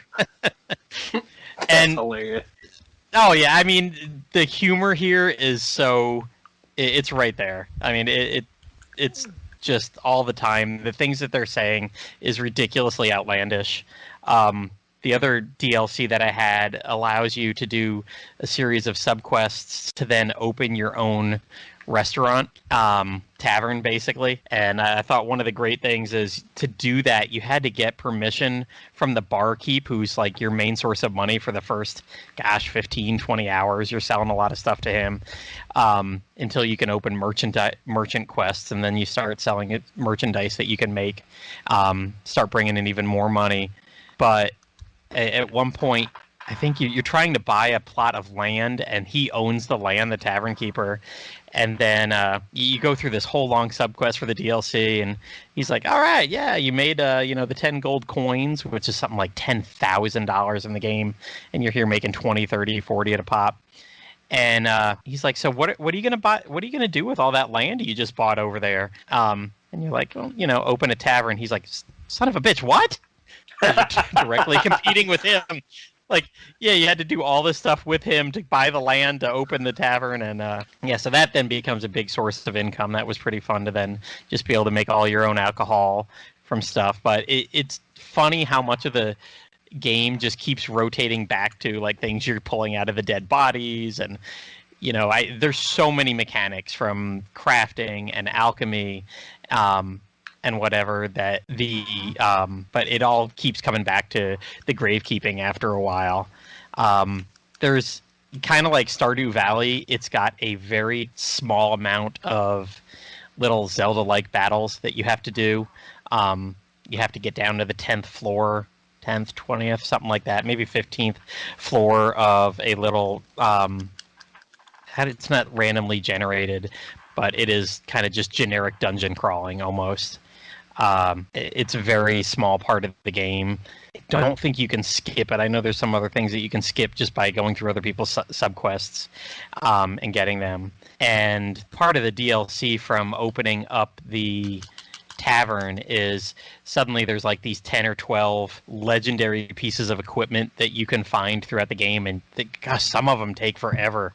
I want to say I probably spent like 5 hours one time to find this hammer, and then you just kind of hang it on your shelf. And each one of those you find, you actually get some interesting backstory with characters that are in the game, because the game's kind of just like generic NPCs. There's not a lot of conversations. As a matter of fact, a lot of the NPCs you just walk up to, they won't talk to you at all. Once whoever you're going through their quest line has given you what you need to do for the next quest, or the next thing to raise their affinity, they won't talk to you again. You go up and talk to them, and they don't even say anything. They don't repeat the same thing over and over. It just doesn't talk. It's definitely a budget on the lines of the game, which I think makes some of the jokes that they have and some of the little one-liners hit that much harder. But I didn't finish that DLC. I didn't keep going for all the little flashback episodes of what these people are doing.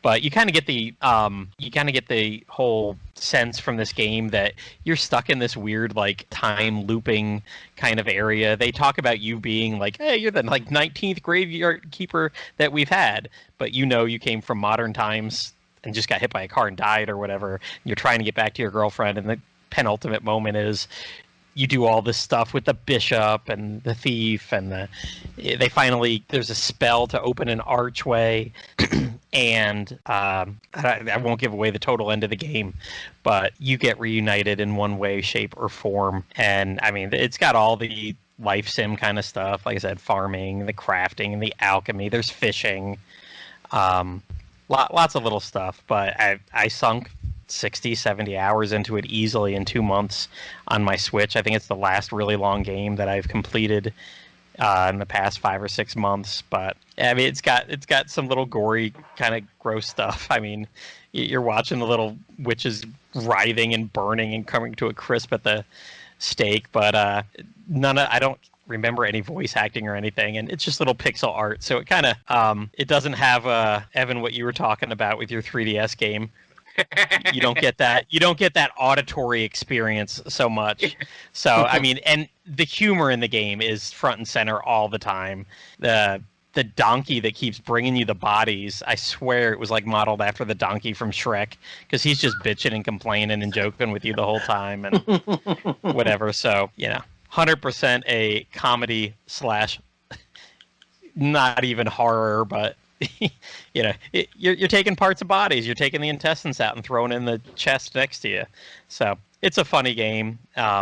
If you like stuff like Rune Factory or Stardew Valley and just want a lot of humory kind of pixel art, more games like that, Graveyard Keeper, you can get it on Steam any given week for $10 on sale.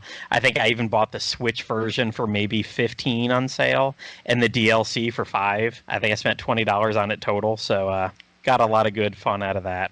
So, Evan, go ahead and take us home with your last game that you want to talk about. Last game is probably one of my favorite games that I played this year. It is A Plague Tale: Innocence.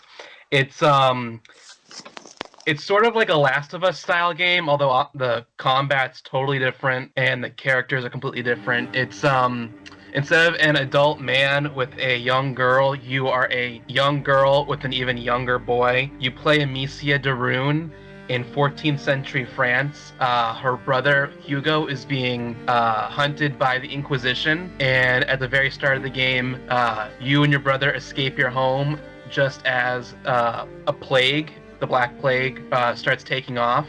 It's a little bit ahistorical though, because the rats are basically a giant sea, like a sea. Like, think of when you're a child playing The Floor is Made of Lava. That's pretty much what the deal with the rats are. You there's a lot of stealthing to avoid the humans, but if you're in a dark area at night, the rats are attracted to darkness. So usually the areas are hanging around huge swarms of rats will be blocking your path. And if you so much as touch them, it's an instant game over. You get pretty much consumed. Like, you watch your character being like sucked in like quicksand by these rats. And you when you do the rat stuff, it's more of a puzzle game where you have to create fire. Fire keeps them away from you, and usually you have to it involves your sling. Your weapon is, you don't get a gun, obviously. You get a sling. And over time, you go from just having rocks to throw at enemies to all these like alchemical powders that allows you to produce light in lanterns or snuff out fire when it comes to deal with enemies. You get a couple other similar weapons like that.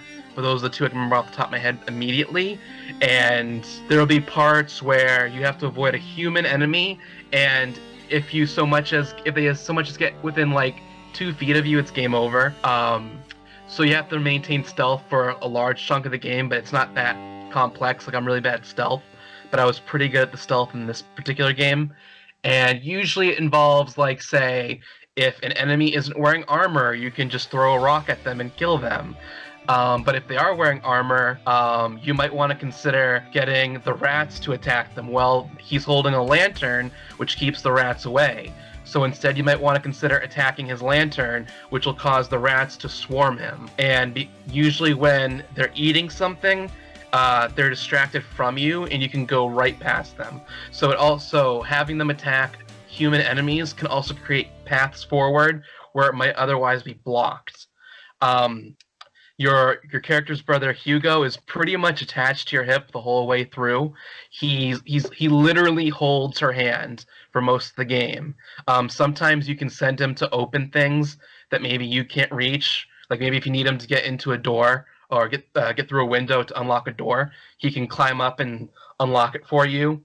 I would say one issue I had was anything related to the wheel. There's a game. You can switch between weapons using a wheel, but I think it happens in like real time. So you have to like basically toggle between your weapons. And if there's an instance where you need to use multiple different tools at once, it becomes incredibly difficult. I remember there was only 3 boss battles, and the second one might have been one of the worst enemy encounters I've ever done in my entire life. And it involved it was pretty bad. I almost dropped it because of how tough this boss was. Luckily, it's in stages. Like, I think there's 3 stages, and if you die during one of them, you respawn during that stage you died in, so it wasn't that big of a deal.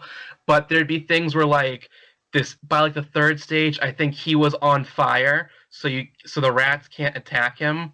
The rats are being blocked by fire anyways. Like, there's torches around the rats, and you have to snuff out the fire without him seeing it, or he'll go over to it. And he has a very good line of sight, so if you step out of coverage and he sees you, he'll immediately come after you, and you have to run around the whole stage trying to get back into hiding.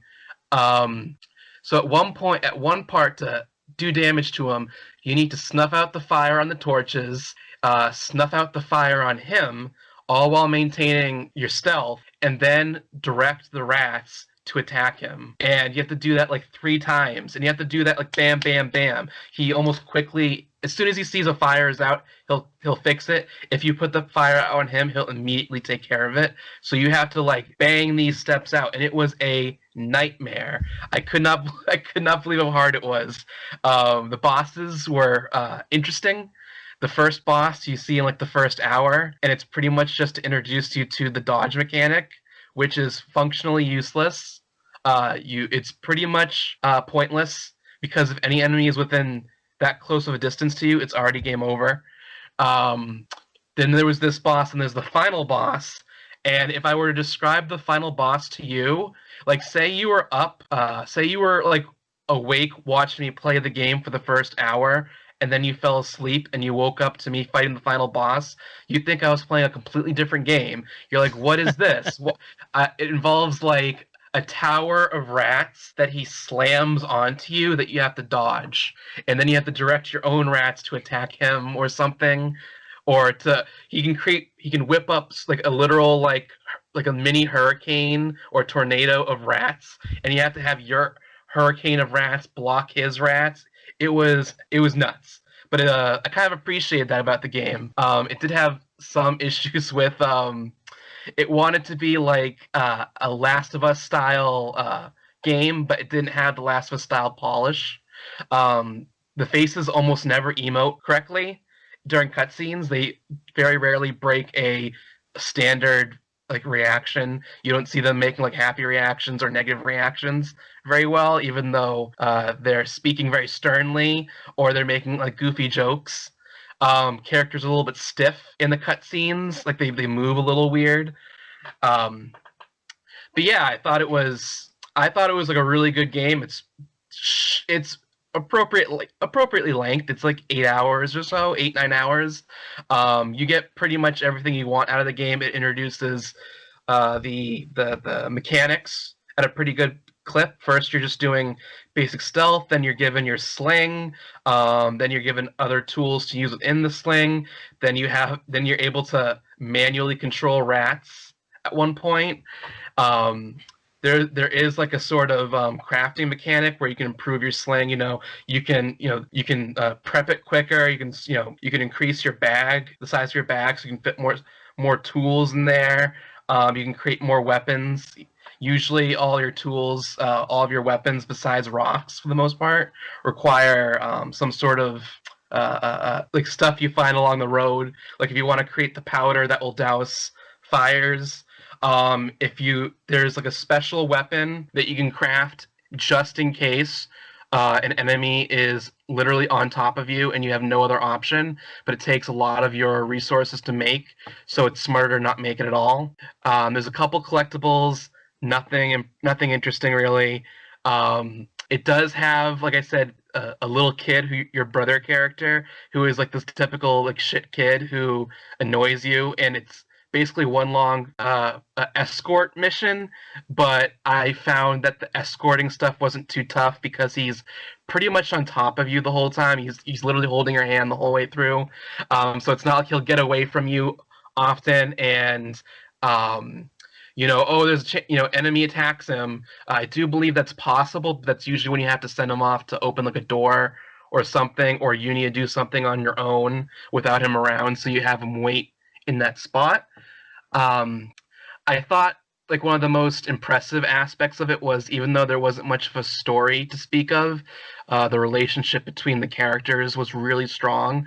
Amicia never grew up with her brother. He's sick, and his mother was always trying to keep him away from people, trying to find solutions for his illness.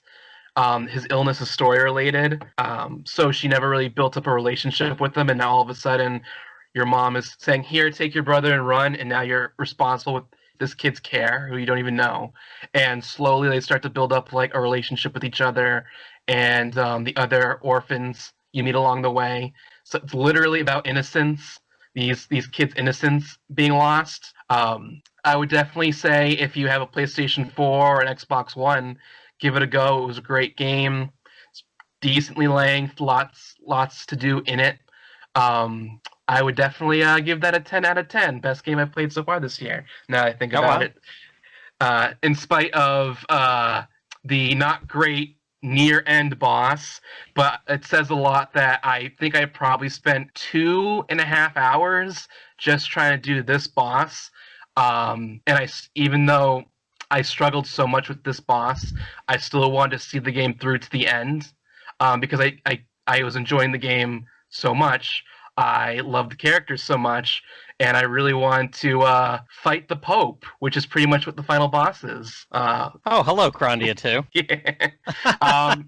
To be fair, it's sort of like a Red Skull and Captain America thing where it's mentioned that he's not actually the Pope, but he dresses like the Pope. He wants to be the Pope, and you have a final battle in the Vatican, so he is functionally the Pope to me. Good enough. If it looks like a Pope, smells like a Pope, walks like a Pope, It's probably talks like a Pope, it's probably the Pope.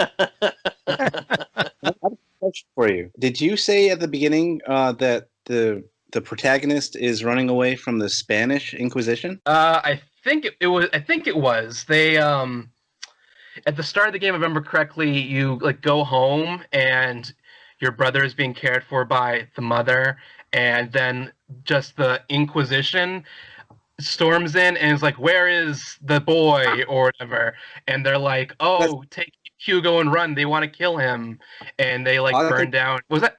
I was gonna say all I can think of when you were saying that was Monty Python and that one famous sketch. Nobody expects the Spanish Inquisition.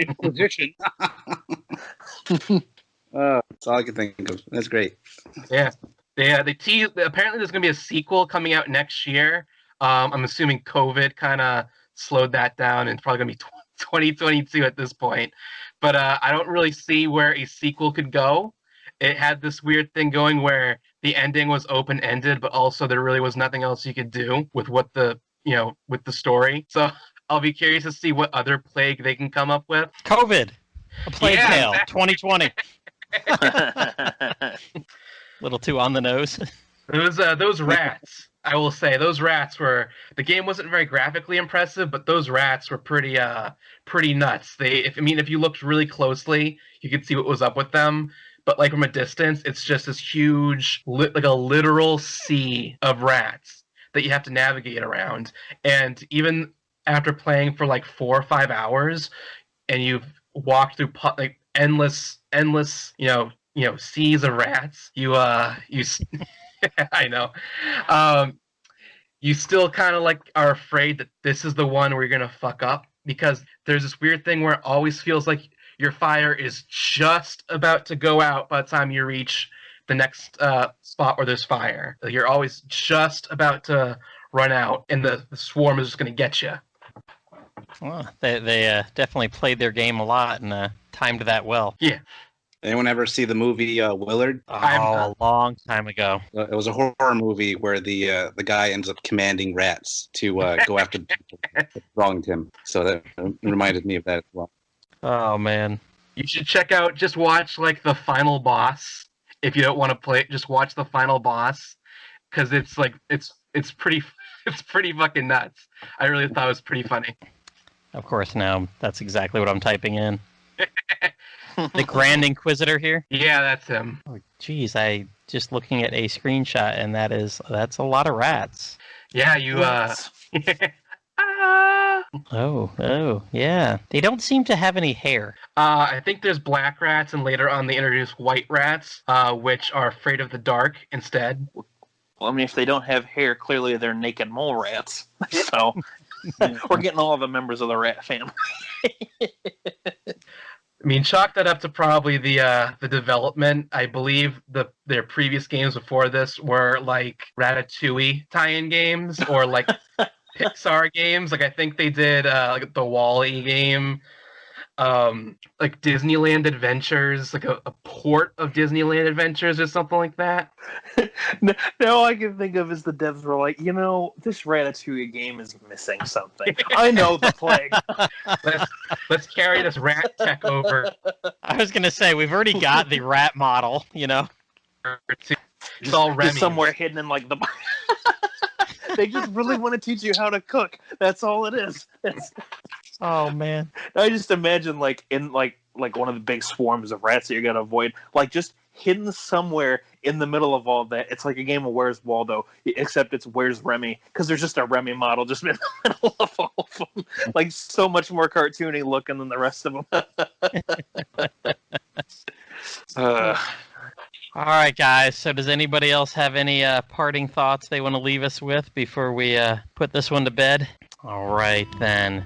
In that case, that's it for this episode of Slime Time Side Quest. We want to thank Evan and Shaun for joining us to talk about these horror games or spooky games or silly, spooky, gross games. Either way, there was some blood in these games. There was a ghost. It was either a ghost or blood or multiple of whatever.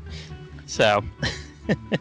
Yeah, we've certainly had a frightening night of all things to talk about. I mean, we filled it with ghosts, the life of a graveyard keeper, Lovecraftian horrors, zombies, plagues of all kinds, and for some reason, someone who exploded when they were slammed into a wall and turned into a puddle of blood. So, I mean, we had a lot to talk about and a lot of different genres and takes on the horror. Or a lot of different takes on the horror genre. So thank you for joining us, guys, and talk about all sorts of different games. Not a problem. Happy Halloween, everybody. Yeah, 'tis the season. Halloween is Saturday. Don't do anything I wouldn't do during your weekend. I'm a little perplexed because I don't know if that limits or unlimits everybody. We'll leave that up to every listener's interpretation. All right, you might have noticed that the only time we ever mention Patreon on Slime Time is when we say we don't use Patreon. We're just longtime fans that want to speak about the topics we know and love so much. So if you have any money that you would like to donate, though, consider sliding on over to the Dragon's Den at www.woodus.com/den and click on the support this site. Woodus has owned and maintained the Dragon's Den fan site for over 20 years now, and I'm sure he'd appreciate any donation.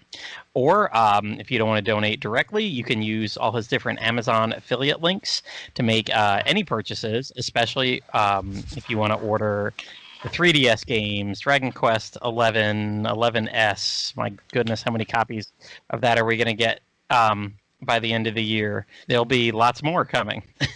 But a small fraction of all those purchases on Amazon would go to help support the Den. If you have any suggestions for a future SideQuest episode, Platy and I would love to hear from you. You can reach out to Platy via his Twitter, Plattym3, or you can reach out to him on the Dragon's Den or the Dragon's Den official Discord that we have. You can also reach out to me, YangustheLegendaryBandit. I'm very active on the Dragon's Den Discord that we have, so you can message me there, or you can reach me on the Dragon's Den via personal message. We have quite a list of different topics we want to talk about with the future episodes, and we're always up to revisiting a topic too if we get enough interest for it. So if you have any suggestions for a new episode or something you might like us to talk about again, just hit one of us up and we will add it to the list. Bye, everyone. Side quest complete.